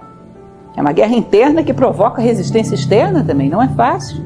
Incomoda muita gente, provoca inveja, provoca todo tipo de hostilidade. Se você não tem um certo orgulho de se sentir um pobre coitado, é que nem o pessoal diz, são fracotes, não vai dar. Não vai dar conta da batalha, vai largar pelo meio. Todos nós já somos profissionais, como? No nosso trabalho. Pela sobrevivência física fazemos tudo. O chefe é chato, o chefe implica, o chefe às vezes é neurótico, a gente suporta tudo, está lá, bate o seu ponto, só sai depois que toca a sirene, né? Ou seja, tem resultados no mundo real, domina a técnica, tem senso de humor sobre o que faz, ou seja, não dramatiza muito seus erros. Eu vejo às vezes pessoas, porque a essa altura eu tenho 26 anos de Nova Acrópole. Ao longo desses anos muitas pessoas já passaram, já foram meus alunos, entraram e saíram, e às vezes acontece de eu ver essa pessoa muitos anos depois no seu ambiente profissional. Aí você percebe que uma pessoa que gostava do curso, gostava do que a gente ensinava, mas não teve perseverança o suficiente para vencer a resistência e continuar ali 2 horas por semana fazendo um curso que estava proporcionando para ela crescimento. Não conseguiu vencer a resistência. Mas no seu trabalho está ali, 20 anos, 30 anos e não falta. Por quê? Porque o físico não admite que você baixe a guarda e deixe de alimentá-lo. Mas a alma sim. Não tem tanta sensibilidade assim ao chamado da sua alma. Ou seja, tem a capacidade de perseverança e constância quando é para aquilo que lhe interessa, né? E ainda não despertou um interesse por nada mais sutil. Nós somos profissionais do nosso trabalho. Estamos lá, comprometidos a longo prazo. O ano que vem, a gente vai estar trabalhando. Se não fosse esse emprego, é outro. E estaremos lá todo dia, batendo ponto. O amador é aquele cidadão que não comparece todos os dias, não fica o dia inteiro. Os riscos são ilusórios e falsos, porque ele acha que se ele não realizar o seu sonho, não vai acontecer nada. Não recebe remuneração. Ele vai explicar esse detalhe. Identifica-se demais, se ele cometer algum erro ele morre porque ele não suporta a crítica, não possui senso de humor e não se expõe a julgamentos no mundo real. Você escreveu uma poesia, você mostra para quem? Para o seu melhor amigo. Ah, que lindo, como você escreve bem. Ele está falando para agradar você, publica no jornal e vê o que vão dizer. Aí você está no mundo real. E aquele que quer realizar os seus sonhos quer pisar no mundo real, ainda que seja para ser achincalhado, mas no mundo real, e não numa rodinha de amigos que vão dizer só o que lhe agrada. Entende? Então o amador vive num mundo fantasioso e não leva a sério o seu sonho. História do King Kong, que macaquinho simpático, né? Ele tinha feito vários roteiros já, o Steven Pressfield, e não conseguia vender nenhum, já tinha uns 9 roteiros que ele fala. Aí ele conseguiu essa oportunidade de fazer o roteiro do King Kong 2. Foi o maior fracasso da face da Terra. Ele diz, olha, eu convidei os meus amigos para irem para a Van Premiere, para o lançamento do filme, só tinha os meus amigos no cinema. Eu tinha programado uma festinha, depois eles sumiram todos de vergonha, nunca tinham visto um filme tão ruim. Foi um fracasso. O crítico do jornal disse assim: eu espero que o seu nome não seja realmente Steven Pressfield para não envergonhar os seus pais. Aí diz que um amigo ligou para ele e disse: e aí, você vai desistir? Não, agora eu estou no mundo real. Eu tive uma derrota, mas no mundo real e não mais no mundinho de fantasia da meia dúzia dos meus amigos. Agora que está começando. Eu tive um fracasso, mas é melhor você fracassar na arena do que ficar só nos bastidores ou na porta a vida inteira. Agora eu estou na arena, ou seja, agora é para valer. O profissional sabe que esse amor em demasia, tipo paixão do amador, vai gerar um envolvimento emocional tão grande que ele não vai conseguir fazer nada. A primeira crítica vai derrubá-lo, a sua ansiedade não vai deixar que ele se concentre, ele vai depender da aprovação externa, então ele tem necessidade de ter uma certa frieza, um certo distanciamento. Então o profissional, ele diz, tem que ter a mentalidade da marmita, como se ele fosse assalariado. Eu sento todos os dias e escrevo. Não me importa se vão gostar, se não vão gostar. Estou cumprindo o meu dever com a minha alma. E é como se eu fosse ali um empregado, um profissional. Ele diz, eu faço reuniões, sabe as empresas que fazem reunião toda segunda-feira com seus funcionários para discutir a pauta da semana? Eu faço uma reunião comigo mesmo e discuto a pauta da semana e depois eu cumpro. Ele chegou ao ponto, ele vai falar já disso, de criar uma empresa, ele chama de Você S.A. onde tem ele patrão e ele empregado. Para ele cobrar dele mesmo pontualidade, frequência, todos os dias. Ou seja, tem que ter um certo distanciamento que permite que ele se concentre no seu trabalho, não dramatize nem as vitórias nem as derrotas e não seja derrotado por essas circunstâncias que são sempre difíceis. Tá? Então, atuar por dinheiro como se fosse, arrefece a febre, inculca sangue frio, inexorabilidade, mentalidade da marmita. A pessoa que realiza o seu sonho é soldado de infantaria, está ali todo dia. Fez sucesso, não fez, não importa, eu amo o meu trabalho. Resistência adora orgulho e presunção, vaidade e afetação. A musa favorece os que trabalham com afinco e sobriedade, sem pressa e sem pausa. Eu tenho um salário, estou aqui para ganhar o meu pão. O meu salário é a realização da minha alma. Ainda que não entre nem um tostão, mas eu faço de conta que entro. Eu compro horários, eu tenho uma responsabilidade, isso não é brincadeira, isso é sério, entende? O amador, ele acha que se ele não fizer, não dá em nada, isso é terrível, ele realmente não vai fazer nada. Um profissional é paciente, ele diz, a resistência usa a fantasia das pessoas como a sua armadilha predileta. Vou escrever um livro, vou me tornar um escritor famoso, não vai acontecer nada no seu primeiro livro. No segundo, aliás, talvez não consiga nem quem publique. Ele diz que vários livros dele foram para lixeira, sem que ninguém lesse. Vários, não estou brincando. Tá? Roteiro, só roteiro de cinema 9. Tá? Não vai acontecer nada, mas você vai ter vencido a resistência. Não importa se o que está ali vai ser publicado, vai ser lido, mas você venceu a resistência. Foi abrindo um espaço de responsabilidade, foi criando técnica, foi dando condições para que em determinado momento a musa agisse através de você. Então, profissional, seriedade, responsabilidade, toda vez que se dedica a um sonho ou se dedica como um profissional ou não vai fazer nada. Sonho não é hobby, isso é coisa de amador. E amador é derrotado pela resistência em 2 tempos. O profissional tem mentalidade da formiga, paciente, preparado para trajetos longos. Ele sabe que tudo custa o dobro e demora o dobro do planejado. Ele não tem expectativas, ele trabalha sem pressa e sem pausa, todos os dias. Um profissional busca ordem, como eu falei para vocês, para que as musas não sujem suas vestes. Como é lindo isso. Já ele vai entrar nessa parte mais metafísica. Ele acredita que existe todo um cerimonial para gerarmos um trabalho. Então a ordem é fundamental, a ordem favorece a ordem mental. Ele conta que ele morava na caçamba da caminhonete Chevrolet dele por muitos anos. Que era uma bagunça tão grande que ele tinha que tirar uma tonelada de roupa suja para achar a máquina de escrever dele lá embaixo. Ele diz, não me admira que eu não criasse nada que preste, porque a musa não manifesta num espaço desse. É necessário ordem física, para que haja ordem mental. Um profissional concentra-se na técnica, domina o como e deixa o que para os deuses. Rito. Ou seja, ele procura a responsabilidade, a ordem, dominar toda a técnica que ele precisa e ele sabe que a inspiração vai vir quando ele se tornar digno. Mas que a inspiração não é dele, vem de cima. Se ele cumpre todo o rito, faz tudo aquilo que lhe corresponde, parece que tem algo, que daqui a pouco ele vai falar disso, um algo mais que desce sobre você e te honra com a inspiração. Se você cumpre o rito, coloca todas as coisas no seu devido lugar. O profissional não aceita desculpas. Se ceder hoje, tem dupla chance de ceder amanhã. Ou seja, hoje eu não vou trabalhar porque eu estou com gripe, amanhã a tua gripe vai piorar. Ou você vai inventar uma coisa mais grave ainda. Se você detém um dia, a probabilidade de amanhã deter 2, 3, 10 e não voltar mais, você deu espaço para a resistência e ela vai entrar com tudo. Ele fala que é que nem telemarketing. Se você disser alô, você está perdido. O profissional nem atende o telefone. O profissional não atende o telefone. Olha que lindo. Para que as musas não sujem suas vestes. Ele limpa até o capachinho da porta, que ele está à espera das musas, para que elas não sujem as suas vestes. Aí senta e trabalha com todo o rito, os objetos que para ele são simbólicos e uma oração, inclusive, que é a invocação às musas de Homero. Lindo, lindo demais. Um profissional é preparado, trabalha no mundo real, com adversidade e oportunidade. Ele sabe que campo perfeito só no céu. Acho que ele foi jogar golfe na Escócia, a praga, né? Porque os escoceses são o diabo nesse esporte. Aí diz que ele foi dar uma tacada perfeita. Aí bateu o vento e arrastou a bolinha dele para o outro lado. Aí diz que o Cade, que segura lá os tacos, olhou para ele assim, sorridente, debochado, só tem que contar com o vento. Diz que ele ficou, mas o vento, só tem que contar com o vento, faz parte. Ou seja, você está no mundo real, tem vento, tem tudo.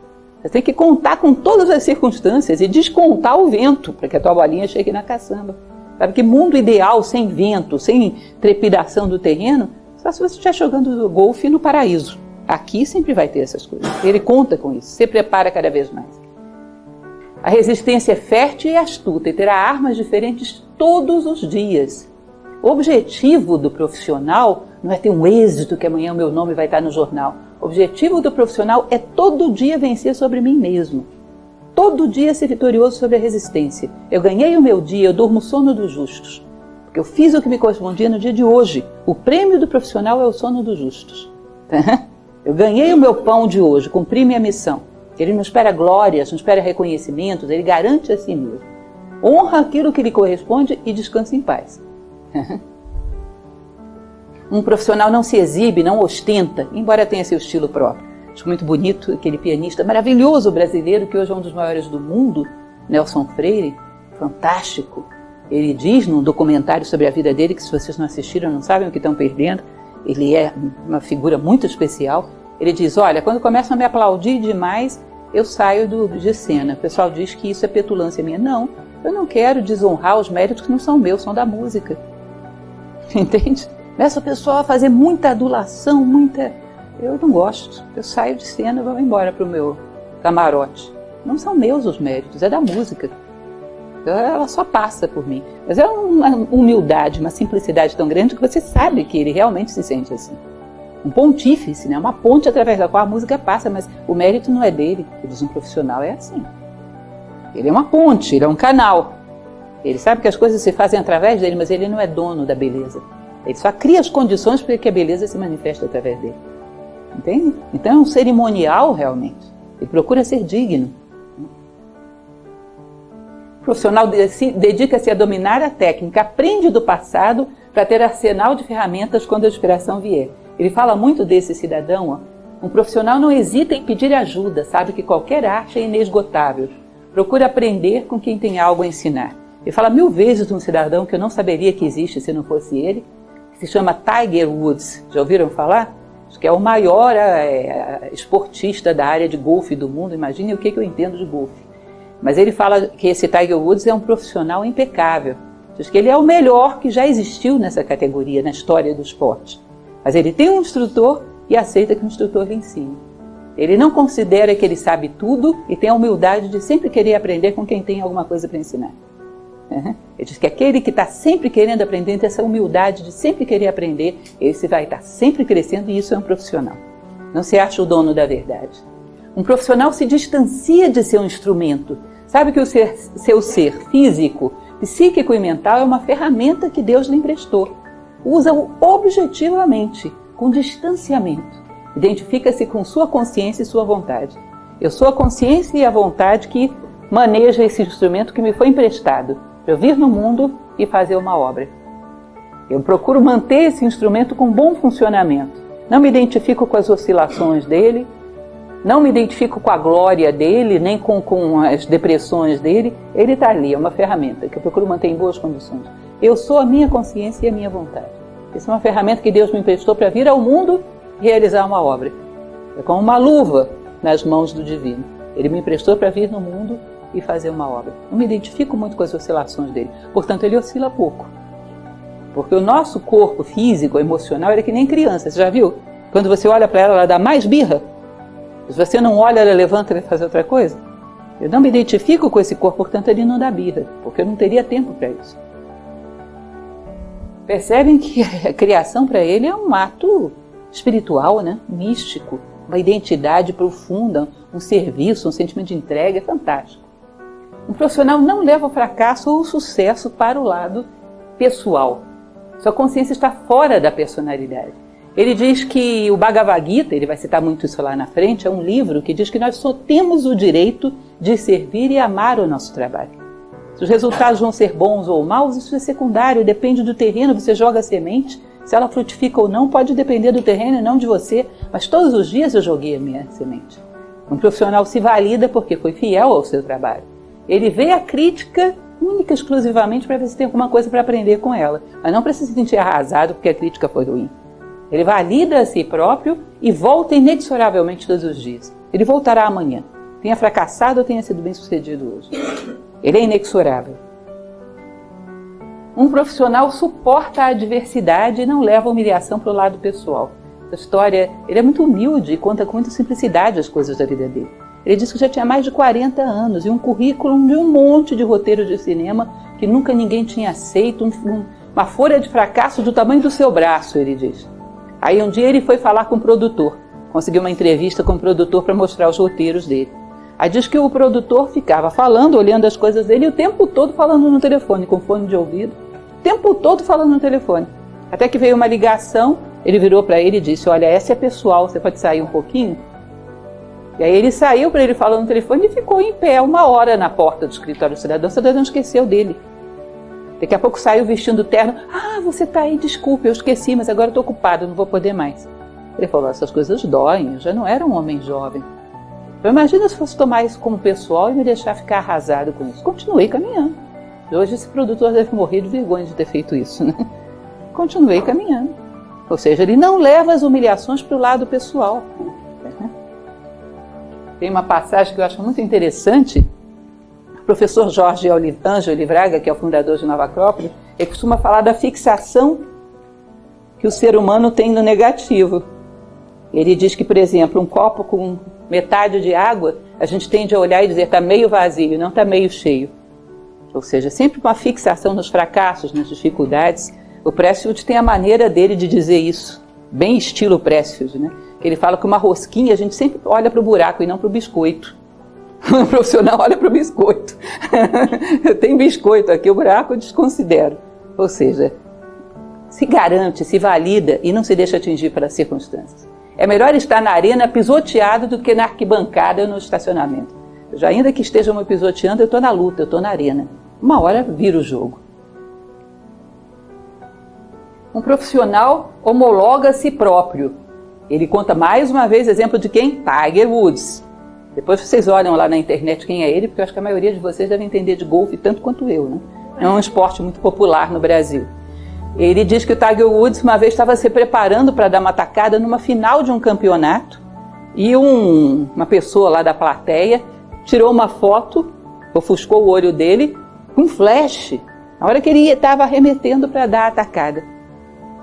Aí diz que ele parou assustado, olhou para o cara com aquele olhar fulminante, fechou os olhos, respirou fundo, foi lá e deu a tacada perfeita. Imagina se tivesse hábito de vitimização. Imagina se fosse um descontrolado emocionalmente. Acabou o jogo para ele. Vou matar esse sujeito. Alguém está tramando. Quem botou esse sujeito aí? Estão querendo me derrotar. Não interessa. Fecho os olhos, me concentro e faço o que eu tenho que fazer. Problema do bobalhão que fez isso. Diz que ele deu a tacada perfeita. Ele conseguiu extravasar a raiva e a revolta dele num olhar para o cara, um segundo. Fechou os olhos, respirou fundo, era ele de novo. Puf, a tacada perfeita. Qualquer vozinha da resistência aí teria acabado com o jogo dele. Qualquer descontrole. Ele disse que o cara é um exemplo de um profissional. Um profissional reinventa a si próprio. Também é uma coisa muito interessante. Ele fala dessa atriz Goldie Hawn, que ele diz que ela falou que existem 3 estágios com uma atriz de Hollywood. Ou é a baby, ou é a diva, ou é a conduzindo Miss Daisy. Que são os 3. Vocês conhecem a Miss Daisy? Acho que não, né? Aquele filme da velhinha que tinha um motorista que ficava levando ela para todo lugar. E realmente eu acredito que em Hollywood não deve ser fácil para uma atriz envelhecer, né? Porque só vai ter espaço quando fizer o Miss Daisy 2, porque uma atriz idosa não tem quase espaço nenhum. Ele fala, bom, ela fala isso com revolta, mas um profissional, ele sabe perfeitamente que às vezes a musa pode precisar dele em outros papéis na vida. Esses papéis podem ter que se adaptar dependendo da idade dele. Ele foi um grande esportista, num determinado momento pode ser um grande instrutor, não vai querer ser um grande esportista com 60, 70 anos. Ele sabe se adaptar, ele não se considera perseguido, nem acha que as leis da vida são uma injustiça. Já viram a quantidade de pessoas profissionais quando chegam à maturidade entram em depressão? Porque não são mais convidados, porque não são mais considerados. Um profissional sabe estar sempre atuando e ocupar posições diferentes conforme o que a vida, o que a musa espera dele, o que é possível. Ou seja, ele reinventa a si próprio. Livra-se de uma vestimenta e continua a sua jornada como uma alma reencarnada. Um profissional é reconhecido por outros profissionais. Ele dá exemplo dos pistoleiros do filme do John Wayne. Todo mundo sabia quando o outro era bom de bala. Um profissional reconhece quando uma pessoa é séria, tem peso, se responsabiliza pelo que faz. E ele diz dessa questão da empresa, que isso foi uma grande sacada que ele teve e que ele usa, pode não ser uma empresa, pessoa jurídica, bem, pode ser uma coisa imaginária. Mas ele diz que a melhor coisa que tem é você deixar de ser você e virar você S.A. Porque você tem um patrão, uma parte de você que é o patrão, outra parte de você que é o empregado. E aí, se a parte empregado fica com preguiça, você, patrão, cobra dele horário. Se você tem um sucesso e quer ficar muito vaidoso, você, patrão, vai lá e abaixa a sua crista. Se você tem um fracasso e quer ficar deprimido, você, patrão, vai lá e coloca você no devido lugar. Ele diz que quando ele saía para tentar conseguir venda dos seus roteiros, patrocínio para os seus livros, ele se sentia um João coitado. Não conseguia pedir para as pessoas patrocinarem o trabalho dele. Depois que ele virou João Coitado S.A., acabou o problema. É uma coisa profissional, material, sem envolvimento emocional, ele vai lá e negocia sem problemas. Tá? Ou seja, distancia você das oscilações emocionais e cria uma relação bem profissional. Tem o eu que escreve e tem o eu que é o meu patrão, que me reúne comigo toda segunda-feira, ele faz a pauta da semana e me cobra horário e produtividade. E isso faz a coisa ficar bem sob controle, séria e constante. O profissional é uma criatura que não desiste. Lembrar que a força da resistência vem do nosso medo e reforçar foco no trabalho, determinado e implacável, tão certo quanto a rotação da Terra. Isso é uma frase de John Wayne. Entre outras coisas, ele gosta de faroeste. Aí ele diz que o John Wayne estava perseguindo um bandido no faroeste, o faroeste fugiu mais uma vez, o bandido fugiu mais uma vez, e ele disse, mas eu vou pegá-lo tão certo quanto a rotação da Terra. Ele adorou essa frase, porque o profissional é assim. Eu vou fazer tão certo quanto a rotação da Terra, não interessa. Eu vou continuar inexoravelmente, uma hora eu vou pegar esse cara. Ou seja, inexoravelmente, vou fazer o meu trabalho, indefinidamente, ninguém vai me deter. Essa é a seriedade do profissional. Não um mistério em ser um profissional, é uma decisão levada a cabo por um ato de vontade. Decidimos ver a nós mesmos como profissionais. Ou seja, é uma decisão interna, é você querer. Já falei para vocês um conto antigo, que se diz que é histórico, mas ninguém sabe dizer, de um mestre chamado Bodhidharma, indiano que vivia na China, e que um dia um discípulo o procurou, era um antigo general de guerra, e estava atormentado pela vida no mundo material, que para ele parecia muito sem sentido. Os indianos chamam isso de sansara, a roda dos dias e das noites, é aquela cobra que morde o próprio rabo, a rotina repetitiva, sem nada de espiritual, nada de profundo, ele se sentia preso nisso. Aí foi procurar Bodhidharma e disse, mestre, tira-me do sansara. Ele disse que Bodhidharma virou para ele e perguntou, quem te colocou nele? Ele, mesmo fui eu, né? Só com essa pergunta ele saiu, porque ele percebeu que ele estava no sansara porque ele acreditava que estava no sansara, era uma decisão. Eu sou um amador porque eu acredito que eu sou um amador. E a partir do momento que eu me sinto um profissional, eu sou. E honro isso a partir de hoje. É uma decisão que ninguém pode tomar por você. Entende? É um clique mental. Ninguém decide isso por você. E não é nada impossível. Aí ele vai entrar na terceira parte do nosso livro, que é o reino superior, que é a menorzinha e a mais bonita, eu acho. Ele vai falar que da mesma maneira que você tem forças da resistência que te puxam para baixo, quando você consegue lidar com a resistência e tem mérito, tem também forças acima, que são tuas aliadas. Ele vai começar a falar desse lado muito belo dele, que é todo o espiritual, toda a confiança que ele tem que existe algo mais, que se alia ao homem que é humilde, tem perseverança, constância e seriedade. Então, o profissionalismo é vital, pois o mais importante a respeito da arte é trabalhar com seriedade e ritmo.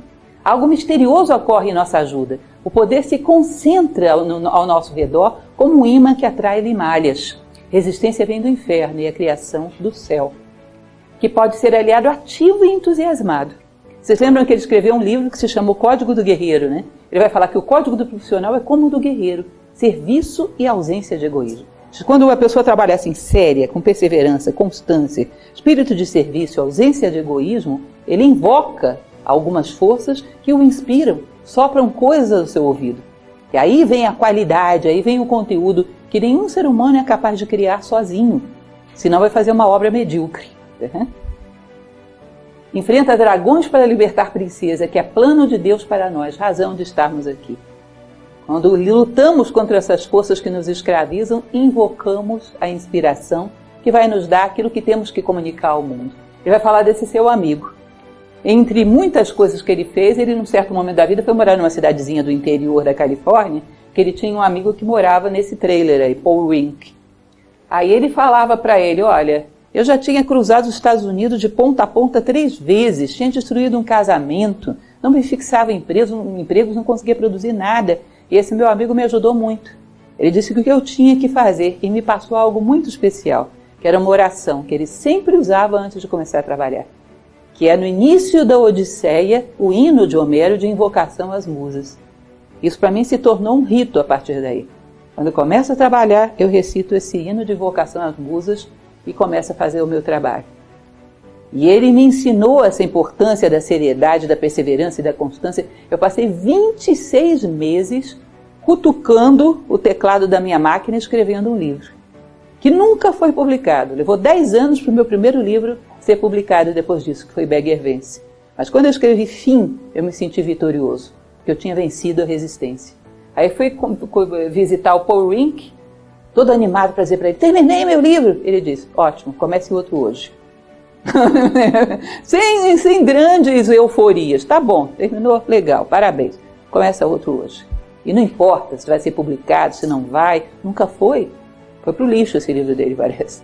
Nem o que ele escreveu depois, mas ele venceu a resistência, entende? Ganhou o seu espaço com seriedade. Pá, pá, pá, pá. Inexoravelmente, 26 meses, sentando todos os dias numa máquina, escrevendo ininterruptamente. Um livro que nunca foi publicado, mas valeu a pena, porque ele se tornou estilo impresso. Entende isso? Construiu a si próprio como profissional. Ele diz que você acredite no que você quiser, mas ele vai dizer a inspiração que ele tem, como ele sente essa questão do metafísico. Sempre as forças da natureza, as forças inteligentes da natureza, foram personificadas por diferentes civilizações com diferentes nomes. As musas eram filhos de Zeus, que era o poder, como Mnemosyne, que é a memória. E eram seres que inspiravam todas as artes. Se dizia na Grécia que ninguém produzia nada de qualidade sem participação das musas. E ele então tomou essas musas como fonte da sua inspiração. Né? Ou seja, as criações mais belas vêm de algo sobre-humano, como se você tivesse o mérito da humildade, da perseverança e constância e se tornasse digno de algo vir até você. Os alquimistas medievais diziam que você esculpe o cálice e o vinho é depositado pelos deuses, porque o vinho é de exclusividade divina. Ou seja, a grande essência que você vai deixar ao mundo é uma ponte entre o céu e a terra que você construiu através da tua humildade, da tua perseverança e da tua constância. O mérito da ponte é teu, mas o produto é divino. Tá? Porque senão não presta. Aí ele coloca um trecho de Platão, do Fedro, olha que bonito. Platão falava isso mesmo, que você distingue claramente uma obra tecnicamente perfeita de uma obra inspirada. Uma obra tecnicamente perfeita, bom, tem muito primor, tem muito esforço, mas não muda a vida de ninguém. Eu falo sempre para vocês a respeito daquele compositor espanhol, qual é o nome dele? Astor Piazzolla. Que uma ocasião ele faz uma excelente apresentação e as pessoas dizem para ele: você tocou muito bem. E ele diz: muitas vezes eu toco muito bem, mas poucas vezes eu faço música. Vocês entendem? Ser limpo e puro o suficiente para que a música passe através de você. E aí você está fazendo algo que realmente muda a vida das pessoas. Eleva a consciência, traz algo de novo ao mundo. Como diz o Dhammapada budista, mais do que 1000 palavras sem sentido, vale uma que traz consolo a quem a ouve. Tá? Você pronunciou a tua palavra, foi ponte. Tá? Então esse trecho do Phaedro é lindo, vejam só. O terceiro tipo de possessão e loucura é o das musas. Se um homem chega à porta da poesia intocado pela loucura das musas, acreditando que apenas a técnica fará dele um bom poeta, ele e suas composições jamais atingem a perfeição, mas são completamente eclipsadas pelo desempenho do louco inspirado. Ou seja, aquele que recebe uma inspiração superior, o que ele faz... Vocês lembram de Amadeus, Mozart com Salieri? Mozart não fazia rascunho das coisas que ele escrevia. Era de primeira vista, ele escrevia e estava pronto. Ele não rascunhava, ele não fazia correções. Salieri ficava enlouquecido porque trabalhava em cima de uma música anos e não saía nem perto da perfeição de Mozart. A inspiração, o louco inspirado, tem algo de divino na obra dele. Não é simplesmente um técnico. Não é uma expressão de uma vaidade humana, é algo muito profundo. Vocês não sentem quando uma pessoa, às vezes, por exemplo, um cantor ou cantora, que pode ser não tecnicamente tão perfeito assim, mas que canta com a alma e te toca? Melhor do que muitas pessoas que são consagrados, eruditos, seja lá o que for. Isso é bastante perceptível. Nós sentimos que atinge o nosso coração porque partiu do coração. Aí ele coloca essa frase que é linda de William Blake, que ele diz: William Blake era um inspirado. E ele fala isso, e eu acredito fielmente nessa frase dele. A eternidade está apaixonada pelas criações do tempo. Ele diz: olha, todas as tradições acreditavam que há uma dimensão que está fora do espaço e do tempo, onde há seres que são capazes de presenciar o mundo manifestado. E gostam quando as pessoas do mundo manifestado, que estão dentro do tempo, dão espaço para que eles penetrem nesse mundo através deles. Os humildes, os esforçados, os perseverantes, eles usam essas pessoas como ponte para trazerem obras perfeitas ao mundo. E gostam quando essas pessoas servem de veículo para isso. Eles se aproximam daqueles que são sérios, que são responsáveis, que são humildes e sopram coisas ao seu ouvido. Os artistas sempre invocaram as musas, a mágica em abolir nossa arrogância humana e humildemente solicitar a ajuda de uma fonte que não podemos ver, ouvir ou tocar. Ele diz: olha, a musa deve ter soprado a Quinta Sinfonia em vários ouvidos e ninguém teve a pureza e a virtude suficiente para ouvir. Beethoven teve. Mas antes que existisse aqui, essas obras existem em algum lugar, atemporal, na eternidade.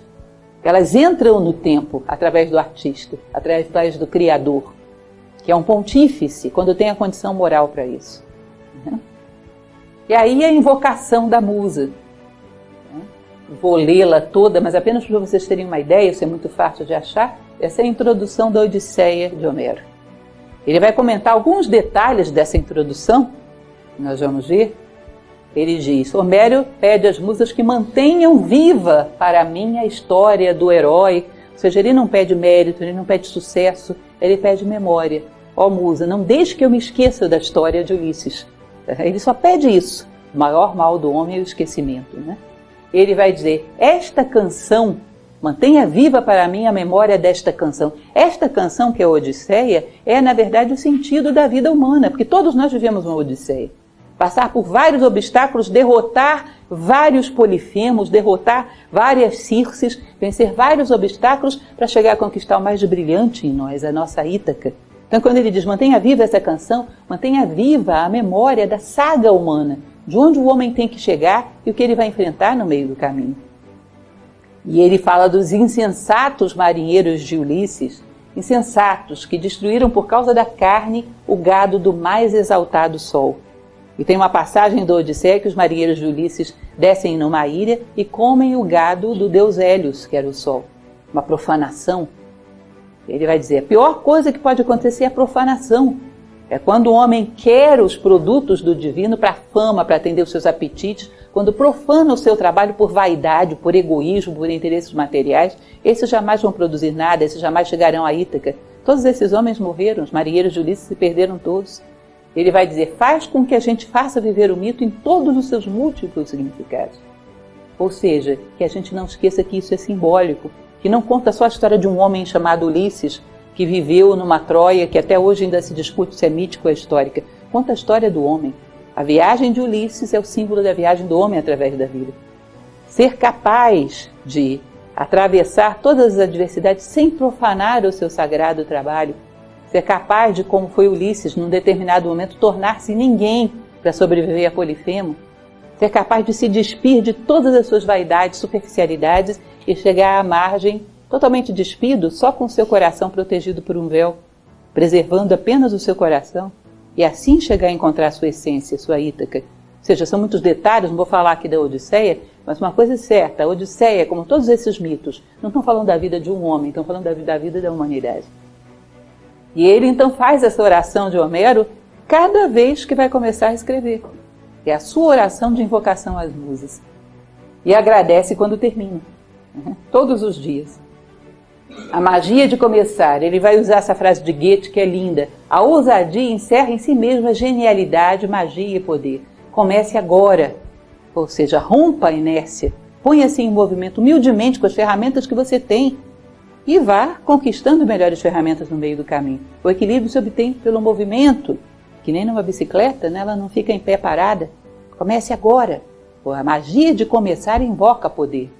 Um compromisso sério com o teu trabalho, gera uma ruptura da membrana que nos separa da eternidade. De uma certa maneira, esses seres começam a acessar você e te inspirar. A magia de continuar, isso é muito interessante. Ele diz que ele termina o trabalho dele, sempre vai fazer uma caminhada. Desliga tudo, apaga tudo, fecha o computador, vai fazer uma caminhada para poder relaxar. Mas sempre vai com um bloquinho. Ele diz que quando ele está caminhando, pensando em nada, começa vozes na cabeça dele. Aquela palavra que você usou na página tal, troca por tal, é mais adequada. Naquele capítulo tal, você falou uma coisa que você já tinha repetido para trás, muda.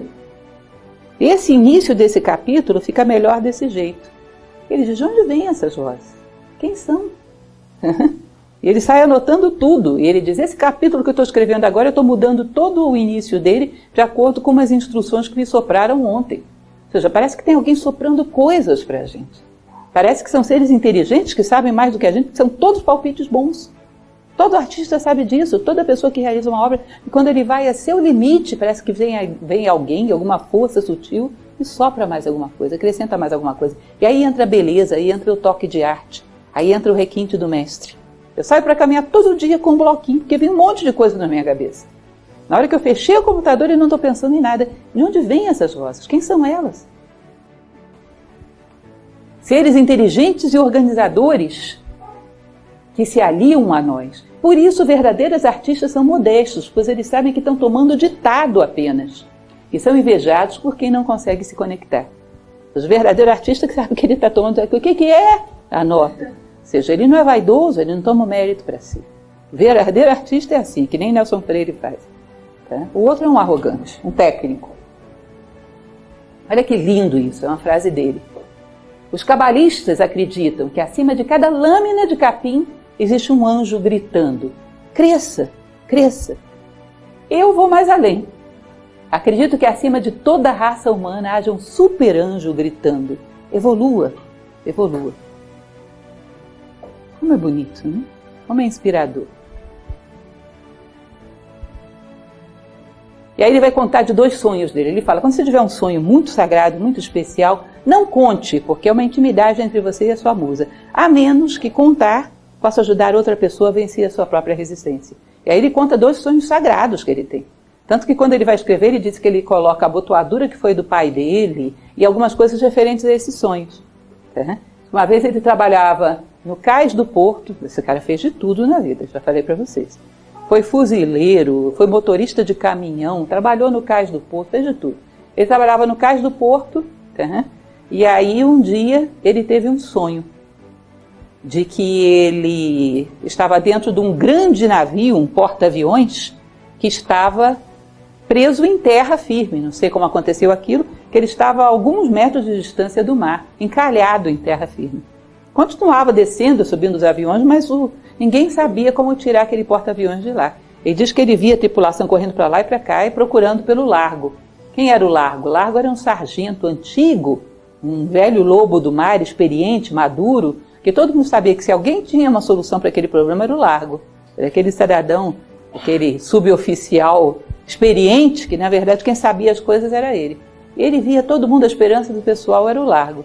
De repente ele vem um oficial, que era o capitão, ele vê um capitão vindo, ele estava escorado na beira do navio. Aí o capitão chega para ele, angustiado, triste, e fala: "Pois é, como é que nós vamos sair dessa, Largo?" Aí ele percebeu que o Largo era ele. Aí ele levou aquele susto e acordou. Ele disse: "Quem me inspirou esse sonho? Quem me disse, você tem a experiência para colocar o seu barco navegando? De onde vem esse tipo de sonho? Quem é que sopra isso no teu ouvido?" Numa outra ocasião, onde ele também estava trabalhando numa outra coisa que eu nem me lembro agora, ele fala de um outro sonho que também é lindo. Ele diz que ele dormia lá num galpão com seus companheiros operários. Ele passou por muita dificuldade. Um amigo comprou um livrinho na cidade de Nova Orleans, livrinho de banca de jornal, como meditar. Aí diz que ele ficava lendo aquilo ali e uma hora, de vez em quando, ele ia lá fora quando terminava o trabalho e tentava praticar aquilo. Diz que ele se sentou em posição de meditação. De repente ele viu nitidamente, como se estivesse acordado, uma águia vindo e pousando no ombro dele. E aí é como se ele tivesse se transformado na águia. A cabeça dele fosse a cabeça da águia, as asas da águia, e ele saiu voando. E ele ficou apavorado com aquilo, e pensando que ia cair, né, com medo. Aí ele percebeu que o ar é tão sólido como o chão, como a terra. Que uma ave ela não corre risco nenhum, basta ela abrir as asas. Que o ar é duro, é sólido. Tá? E aí ele perguntou para a águia: "O que eu tenho que aprender com isso?" E ela disse: "As coisas que você considera sutis são tão reais quanto aquelas coisas sólidas que você toca. Por exemplo, os seus sonhos. Entende? O ar é duro, é sólido, embora pareça sutil, pareça nada, é tão real quanto aquelas coisas que você toca." Ele disse: "Olha, alguém estava me tratando como se eu fosse uma criancinha e querendo ensinar o beabá da vida para mim. De onde vêm esses sonhos? Esses sonhos que são muito sagrados, o ideal é que você os tome como uma intimidade tua. Não comunique a não ser que seja em benefício de alguém." Olha, é impressionante esse nível de experiência. É muito profundo, muito bonito. Tá? Ele tem aquilo, na Grécia eles chamavam de uma espécie de teofania, uma visão do sagrado. Tá? E pela boa intenção e pela perseverança dele de encontrar os seus sonhos. Porque realmente são sonhos muito especiais. E ele tem na sua mesa lá uma fita escrito Largo. Ele tem uma lembrança, ele considera esses sonhos como um episódio sagrado na vida dele. Ele fala desse Tom Lowley, esse filme que eu também nunca ouvi falar na minha vida, não sei se alguém conhece, Billy Jack. Ele era um ator, trabalhava nesse filme. Diz que depois ele era psicólogo e se tornou psicoterapeuta. Quando as pessoas eram condenadas por doenças terminais, ele senta com as pessoas, ele morreu recentemente, Tom Lowley. Diz que ele sentava com as pessoas e perguntava: "Qual é o seu sonho?" Aí uma pessoa dizia que tinha sonho de trabalhar com crianças com câncer, o outro tinha sonhos de fazer não sei o quê. Ele dizia: "Vai lá e faz." E a pessoa simplesmente, nessa hora, com a iminência da morte, né, considerava isso a coisa mais importante do mundo e ia fazer. Ele diz que muitas vezes a família achava que ela tinha enlouquecido, era aquela doideira. Muitas vezes essa pessoa largava tudo e ia realizar os seus sonhos e o câncer começava a regredir. Ele diz, muitas vezes essas doenças podem ser uma vingança do teu corpo pelos teus sonhos que não foram realizados, pela vida que você não viveu. Diz que em vários casos a doença regrediu, a pessoa largou tudo, foi cuidar de orfanato, de asilo, de não sei o quê, foi fazer o que sonhava e a doença começou a regredir. E ele diz, essas pessoas nesse momento veem isso como uma prioridade absoluta e tudo que era importante antes perde o foco. Ele diz, bom, será que a gente precisa chegar perto da morte para poder tirar o foco de um ponto para outro? Aí que ele vai entrar com essa teoria junguiana, que também é algo muito interessante, porque parece que Presfield tem uma precisão para saber tudo o que é bom, porque Jung é realmente fantástico. Ele vai falar dessa definição do ego e do self de Jung. Ele faz até um desenho, vamos mostrar daqui a pouco. Ele fala desse ego como pequeno eu, porque tanto ego quanto self significa eu. Esse pequeno eu, que é um núcleo dentro da nossa consciência encarregado da sobrevivência. Então, tudo que ousa fazer coisas que não servem para a sobrevivência, ele corta. Ele comanda, ele é necessário, porque ele garante que você vai ganhar sobre as adversidades e sobreviver. Mas ele corta qualquer iniciativa que não sirva a ele. Ele diz que a resistência é um agente a serviço do ego, do pequeno eu. Existe um self, que é um campo de consciência maior, onde aí você recebe a influência dos sonhos, das inspirações, de tudo aquilo que é divino, que inclui o ego, mas que é muito maior. Quando as pessoas se sentem na iminência, por exemplo, da morte, automaticamente a consciência sai do pequeno eu e vai para o self. Elas começam a achar importante ir visitar aquela pessoa que é um parente que elas não falam não sei quantos anos, pedir perdão, se reconciliar, acham importante fazer algo por alguém, automaticamente a consciência sai da sobrevivência e vai para um sentido de vida mais humano. E que a gente deveria ser capaz de fazer isso sem precisar estar na iminência da morte. Ele diz, a resistência trabalha para o ego, os anjos trabalham para o self. Ou seja, essa força divina trabalha para que a gente polarize no self, e quando a gente o faz, elas começam a contribuir, elas começam a patrocinar os nossos projetos e nos inspirar. Para trabalhar, para subir eu trabalho com você, para se enfiar só na sobrevivência não. E aí, todo o trabalho feito em nome do ego é medíocre. Todo o trabalho, quando é feito em nome do self, é divino. E tem a inspiração divina. Ele faz essa tabelinha que eu acho muito bonita para a gente reconhecer as motivações do ego, as motivações do self. O ego acredita que a morte é real. O self acredita que a morte é uma ilusão. Só um episódio, ele tem uma noção de eternidade. O ego acredita que o tempo e o espaço são reais, que você tem que viver um minutinho depois do outro. O self acredita que o tempo e o espaço são ilusões. Uma reflexão, um sonho como aquele que ele teve, pode te jogar 10 anos para frente ou mais. O tempo é mais uma questão de consciência do que propriamente uma questão cronológica. O ego acredita que todo indivíduo é diferente, independente um do outro. O self acredita que todos os seres são apenas um. E que, portanto, a tua realização depende de fazer alguma coisa pela realização do todo. O ego acredita que o impulso predominante da vida é autopreservação, é instinto. O self acredita que o impulso predominante da vida é amor, é inclusão, é a busca do todo. O ego acredita que Deus não existe. E o self acredita que só existe Deus. Imaginem, são dois mundos, todos dois dentro de nós. E um promove a realização humana e o outro a sobrevivência animal. Por isso, naquele filme que eu acho tão bonito, que é o Coração Valente, tem uma passagem que o herói diz, todos os homens morrem, nem todos vivem. Alguns só sobrevivem. Lembram de Wallace falando isso? Ou seja, alguns só têm ego, morrem sem conhecer o self, morrem sem conhecer a si próprios, estranhos para si mesmos. E evidentemente sem contato com nada de mais espiritual.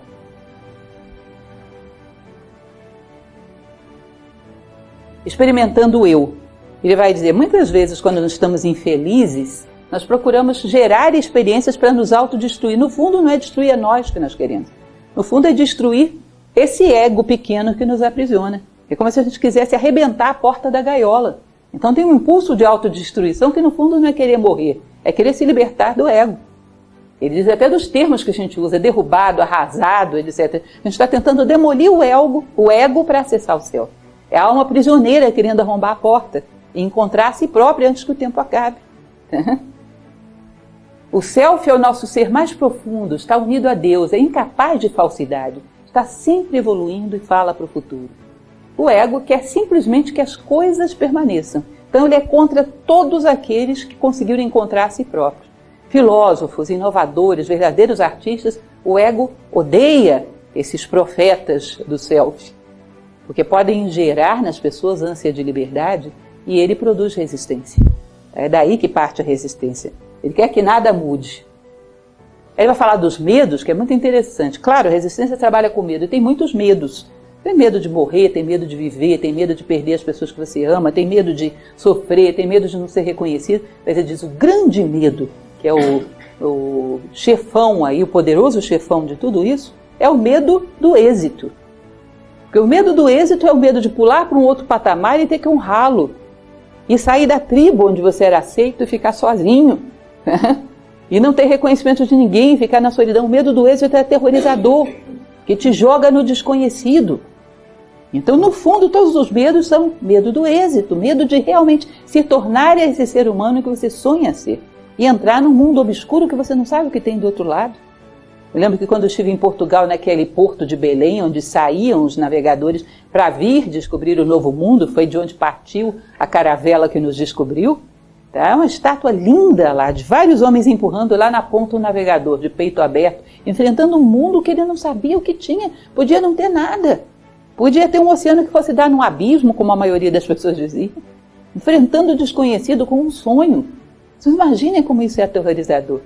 É o medo de enfrentar o desconhecido e se reconstruir num patamar que você não sabe o que é, então prefere a mediocridade do conhecido. Esse é o grande medo, e a resistência joga com ele.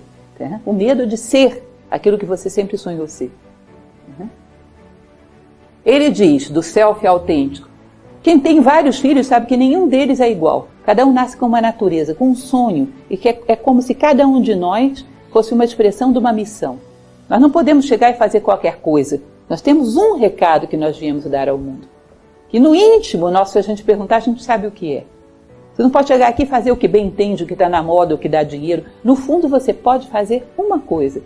Parece que essa vida foi destinada a um recado que você tem que trazer. Que é a mensagem que está dentro desse seu self autêntico. Nós temos uma alma refinada e individualizada. Um destino, uma missão específica a cumprir, que há que descobrir e trazer à tona. E aí ele coloca esse poema muito bonito, um poeta inglês. Nosso nascimento não passa de um sono e de um esquecimento. A alma que se ergue conosco, a estrela de nossa vida, habitava um outro lugar e vem de longe, não completamente esquecida e não inteiramente nua, mas vimos seguindo nuvens de glória de Deus que é nosso lar. Bonito, né? Muito bonito. Ou seja, nós viemos aqui com uma missão específica. Não estamos aqui à toa. Aí ele vai dar essa definição que eu acho maravilhosa, gente. Território versus hierarquia, já terminando. Território versus hierarquia. Ele vai dizer que existem duas definições para os seres se colocarem no mundo. Hierarquia é a mais comum. Ele chama isso no meio, por exemplo, das galinhas de pecking order, a ordem para ciscar. Então tem o galo mais poderoso que tem direito de ir primeiro. O cachorro não tem isso também, o macho alfa, que é o primeiro que vai lá na ração, os outros ficam todos quietinhos esperando. É uma hierarquia onde tem o mais poderoso, o bonzão, o chefe, tem os outros mais subordinados, tem o último lá da hierarquia, e tudo está definido por quem está acima e quem está abaixo, e o teu lugar no meio daquilo. Ele disse que isso funciona bem entre a maior parte dos bichos, funciona bem em comunidades humanas também, por exemplo, colégio secundário, ele diz que é assim. As meninas, a chefe da torcida, as outras vão se posicionando, aí tem o grupo de jogadores de xadrez, tem o nerd que fica lá em cima, os outros vão se posicionando, o brigão, que é o chefe dos meninos, os outros vão se posicionando. Colégio de segundo grau, ele diz que essa ordem hierárquica está muito definida. Cidades pequenas até um certo tamanho também. Você se define no papel que você ocupa na hierarquia, todo mundo sabe, você sabe, e aceita aquilo, e aquilo ali é o teu papel no mundo. Mas ele diz que isso dentro de uma comunidade humana, quando ela começa a ficar grande demais, não tem jeito mais de manter uma ordem hierárquica. Se você está vivendo dentro de Nova York, ninguém sabe mais quem é você. Você passa com aquele carrão bonitão na rua para impressionar, ninguém olha. Tem trocentos carrões bonitões que nem o teu, você é nada, vira ninguém do ponto de vista de uma ordem hierárquica. Isso deixa o homem muito solto. Ele diz que é como se fosse uma memória tribal. Dentro de um conjunto pequeno, ele sabe o papel que ele ocupa. A partir de um certo momento, essa orientação hierárquica não funciona.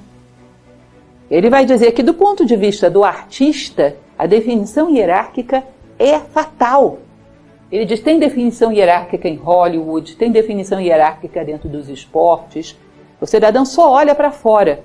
Ele não quer fazer um trabalho porque ele quer deixar um recado para a humanidade, acrescentar alguma coisa positiva. Não. Ele quer estar dentro de uma escala onde ele vai ter autores melhores que ele, mais vendidos, autores piores que ele, menos vendido, prestígio, ser chamado pela televisão de vez em quando. Ou seja, ele define a sua posição olhando para fora, olhando para quem está acima, olhando para quem está abaixo, nunca olhando para dentro de si mesmo.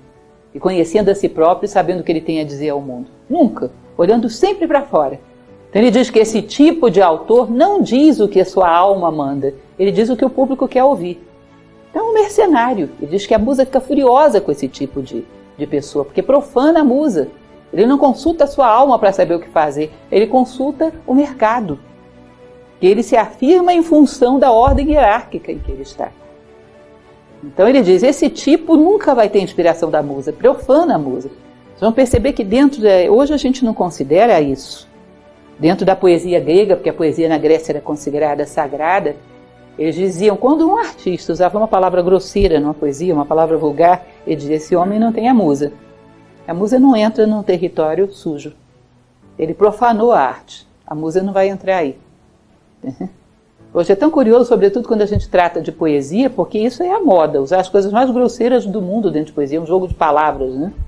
E quando a gente diz isso é uma profanação, ninguém entende, porque nada é sagrado. Nada é sagrado. Eles tinham território e sabiam, bom, tem certas regras para que você invoque a musa. Hoje não existe nada que seja sacralizado. Bom, e a outra orientação, além da hierárquica, orientação territorial. Ele diz que o artista necessariamente tem que ter uma orientação territorial. Ele tem um determinado território que ele delimita e investe todo o seu coração ali.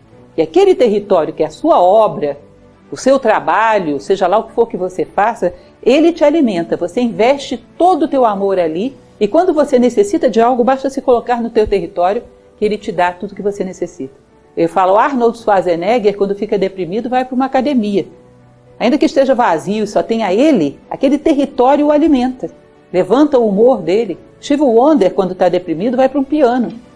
E ele não faz porque alguém vai ouvir. Se o mundo todo acabasse, só ficasse ele e o piano, ele iria para o piano. Esse é o território que o alimenta, que devolve para ele. Um território é como se fosse um banco, onde você investe energia e ele te devolve energia. Ele diz, na frente da minha casa tem uma colina que tem um coiote só com 3 patas. E ele é dono daquele território. Ele que remexe todas as latas de lixo da região. Ele diz, no seu território, até uma criatura com 3 patas é mais forte do que qualquer outro. E quando o outro coiote tenta invadir lá, ele bota para correr. Entende? O território não precisa que haja outra pessoa ali. Não precisa nada. Precisa simplesmente que você esteja nele e que você o tenha cultivado.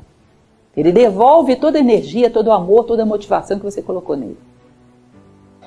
E aí ele vai dizer, inclusive, como é que você sabe se você tem ou não uma orientação territorial ou uma orientação hierárquica. A pessoa que tem uma orientação territorial olha para dentro e se retroalimenta com todo o amor que ele já dedicou ao seu trabalho. Aquele território, novamente, o motiva e lhe dá energia. Ele vai falar a respeito do escrevinhador, que é aquele demagogo, né, que faz o que o público gosta. Vai contar a história do livro, Beggar Vence. Ele já tinha escrito um monte de roteiros de cinema e não tinha vendido, tinha tido o fracasso do King Kong, era aquele fracasso, não tinha, praticamente estava difícil acreditar na carreira dele. Aí ele teve uma ideia de pegar o Bhagavad Gita e transformar num roteiro de livro. Aí foi falar para o agente dele, que parece que nessa época já tinha alguém que teve coragem de ser agente dele. Aí o agente colocou a mão na cabeça, meu Deus do céu, primeiro o livro não vende, ainda mais livro sobre golfe, isso não vai dar em nada. Ele falou, bom, mas a musa já tinha se apossado de mim, eu não tinha como negociar. Tinha que ser daquela forma, um romance sobre golfe. Foi o romance, ele foi absolutamente fiel a essa inspiração, foi o romance de maior sucesso de toda a vida dele, virou filme. Ele disse, eu atribuo isso à minha fidelidade ao meu território. Era suicida, romance sobre golfe de um autor desconhecido. Mas eu fui fiel à minha orientação territorial, à inspiração da minha musa. E fez o sucesso que fez. Foi um divisor de águas na minha carreira. Foi a primeira obra dele de sucesso que eu projetou. Né? E fala do coiote de 3 pernas e fala daquela questão que eu falei para vocês do território. Devolve-nos o amor que dedicamos a ele. Depende de cada um. Só pode ser reclamado com trabalho. São justos, devolvem-nos o que investimos nele. Então, minha vida inteira aqui. Eu volto aqui, isso me realimenta. Falando modestamente dentro da nossa situação, nós que fazemos um trabalho voluntário em Nova Acrópole, muitas vezes, alguns de vocês já estão muitos anos com a gente, sabem disso, você passa um dia difícil, porque todos nós trabalhamos. O trabalho em Nova Acrópole é voluntário. Passamos um dia difícil, com muitas dificuldades, como todo mundo. E quando eu vou para uma escola dar uma aula, eu tenho certeza, se eu fosse para casa, dormiria mal, ficaria mal-humorada. Você entra na escola, dá uma aula, você sai de ali e nem lembra o que aconteceu durante o dia. Eu estava com dor de quê mesmo?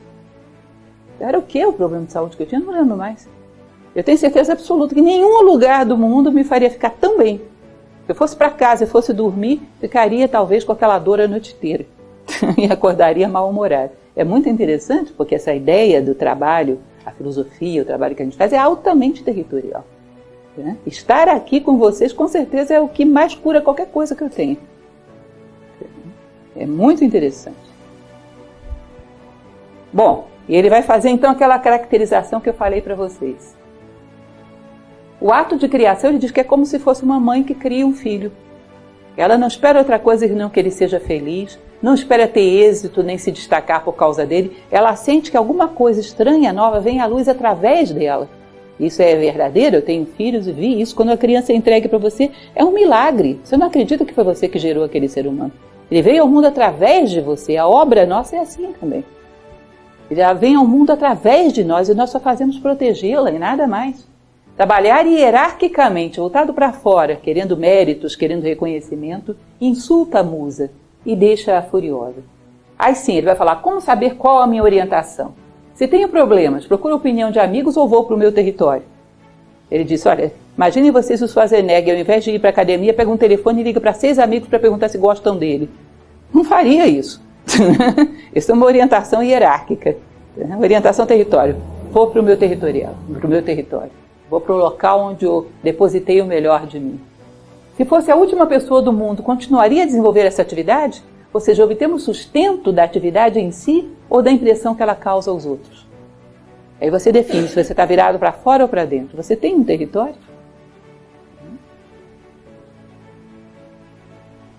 Ele conta de Leônidas, vocês sabem que ele tem um livro lindo sobre os 300 de Esparta, a guerra, os portões de fogo, a guerra de Esparta contra os persas. Ele fala que o grande general Leônidas, rei de Esparta, dizia que a virtude suprema do ser humano é o desprezo pela morte. E ele vai dizer, no caso de nós que procuramos o nosso sonho, a virtude suprema é desprezo pelo fracasso e também pelo sucesso. Não importa. Pouquíssimas pessoas que realizaram grandes obras foram reconhecidas pelos seus contemporâneos. Vocês sabem disso? Poucos foram gênios que foram reconhecidos pelos seus contemporâneos. Não quero dizer que sejamos gênios, insisto, mas para sermos humanos, simplesmente. A lógica é a mesma. Se esperarmos que todo mundo reconheça, num momento histórico de tanta superficialidade, ser humano é quase que subversivo. Esperar o reconhecimento das pessoas é uma perda de tempo. Desprezo pelo fracasso e também pelo êxito. E essa capacidade de se autovalidar. Dormir o sono dos justos. Cumprir com o meu dever. Fiz o meu sacro ofício. Fiz o que me correspondia como ser humano. Deixei um rastro de ser humano no mundo, pelo menos hoje. E aí ele vai falar sobre os frutos do nosso trabalho, já fechando, ele volta ao Bhagavad Gita, sempre volta. Ele vai falar desse diálogo que tem no Bhagavad Gita entre Arjuna, um príncipe, e Krishna, que é a representação de Deus. Há um discurso entre os dois no meio do campo de batalha.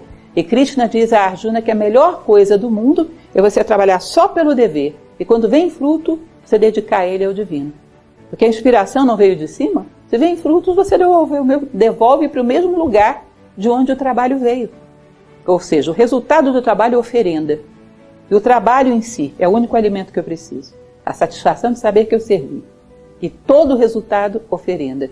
Ele fala, bom, isso é uma excelente coisa para que o homem não tenha ambições nem ansiedades. Tem uma passagem na doutrina budista, o nobre e o óctuplo caminho, que Buda fala das ferramentas para o homem se desvencilhar da dor, onde ele vai falar de uma série de coisas que ele tem que fazer com retidão. O reto meio de vida, reta concentração, reta ação, reto esforço, um monte de coisas. Em suma, o que ele está querendo dizer? Para o homem escapar da dor, ele deveria deixar de buscar o resultado da ação e buscar a retidão com que ele faz as coisas como única satisfação. Bom, hoje eu fui reconhecido, não importa. Hoje as pessoas gostaram do que eu fiz, não importa, mas eu agi com retidão. Durmo o sono dos justos, ganhei meu dia. Entende? A forma como eu atuei foi humana, foi digna. E eu já estou bem pago, já sou um profissional bem remunerado. Fui remunerado pelas pegadas que deixei no mundo, pelo rastro que deixei, foi humano. E os frutos, como uma oferenda, não são meus. Como faz Nelson Freire quando se recolhe para os bastidores? Os frutos não são meus, são uma oferenda. Ele diz, essa é a melhor maneira de escaparmos da ambição dos frutos e sermos determinados pelo desejo. O trabalho por ele mesmo e não por fortuna, atenções ou aplauso, e ainda mais, doá-lo como oferenda a Deus. Se a obra vem do céu, por que não devolvê-la a ele? Espécie sublime de devoção espiritual. Ser servos do mistério, dar vida ao que não existe, mas que existirá através de nós. Aquilo que virá ao mundo graças a nós. Dar vida a isso. E oferendá-lo como um mérito do divino, porque foi de lá mesmo que ele veio. Que linda essa frase. do Bhagavad Gita, que ele cita de maneira versificada, de maneira poetizada: dê-me o ato, purgado de expectativa e egoísmo. Fixe sua atenção na alma, age e realize por mim. Isso é Krishna, na figura do próprio Deus, dizendo para Arjuna: dê-me o ato purgado de expectativa e egoísmo. Fixe a sua atenção na alma, haja e realize por mim. Faça por mim, em meu nome, e dê para mim os frutos. Isso é Krishna, ou seja, o próprio divino falando com o homem. Lindo demais, né? Muito bonito. Ceder à resistência não fará mal apenas a si mesmo, fará mal aos seus filhos, a mim, ao planeta. Ceder envergonha aqueles que o criaram com o único objetivo de empurrar a raça humana 1 milímetro para frente em seu longo caminho de volta a Deus. O trabalho humano e criativo é uma dádiva para o mundo e para todos que o habitam. Dê-nos o que você possui. E assim ele encerra. Como falei para vocês, é uma reunião de tantos elementos, de tantos tempos, de tantas épocas. Isso é uma demonstração de filosofia adaptada ao nosso tempo, à linguagem atual, muito bem feita. Isso é basicamente tudo que falamos dentro do curso de filosofia. Tudo não, né? Tudo que falamos, pelo menos num certo estágio, numa introdução, mas não existe nada dentro dessa obra que não seja filosófico. É uma adaptação numa linguagem atual de muitos ensinamentos da filosofia. Tá?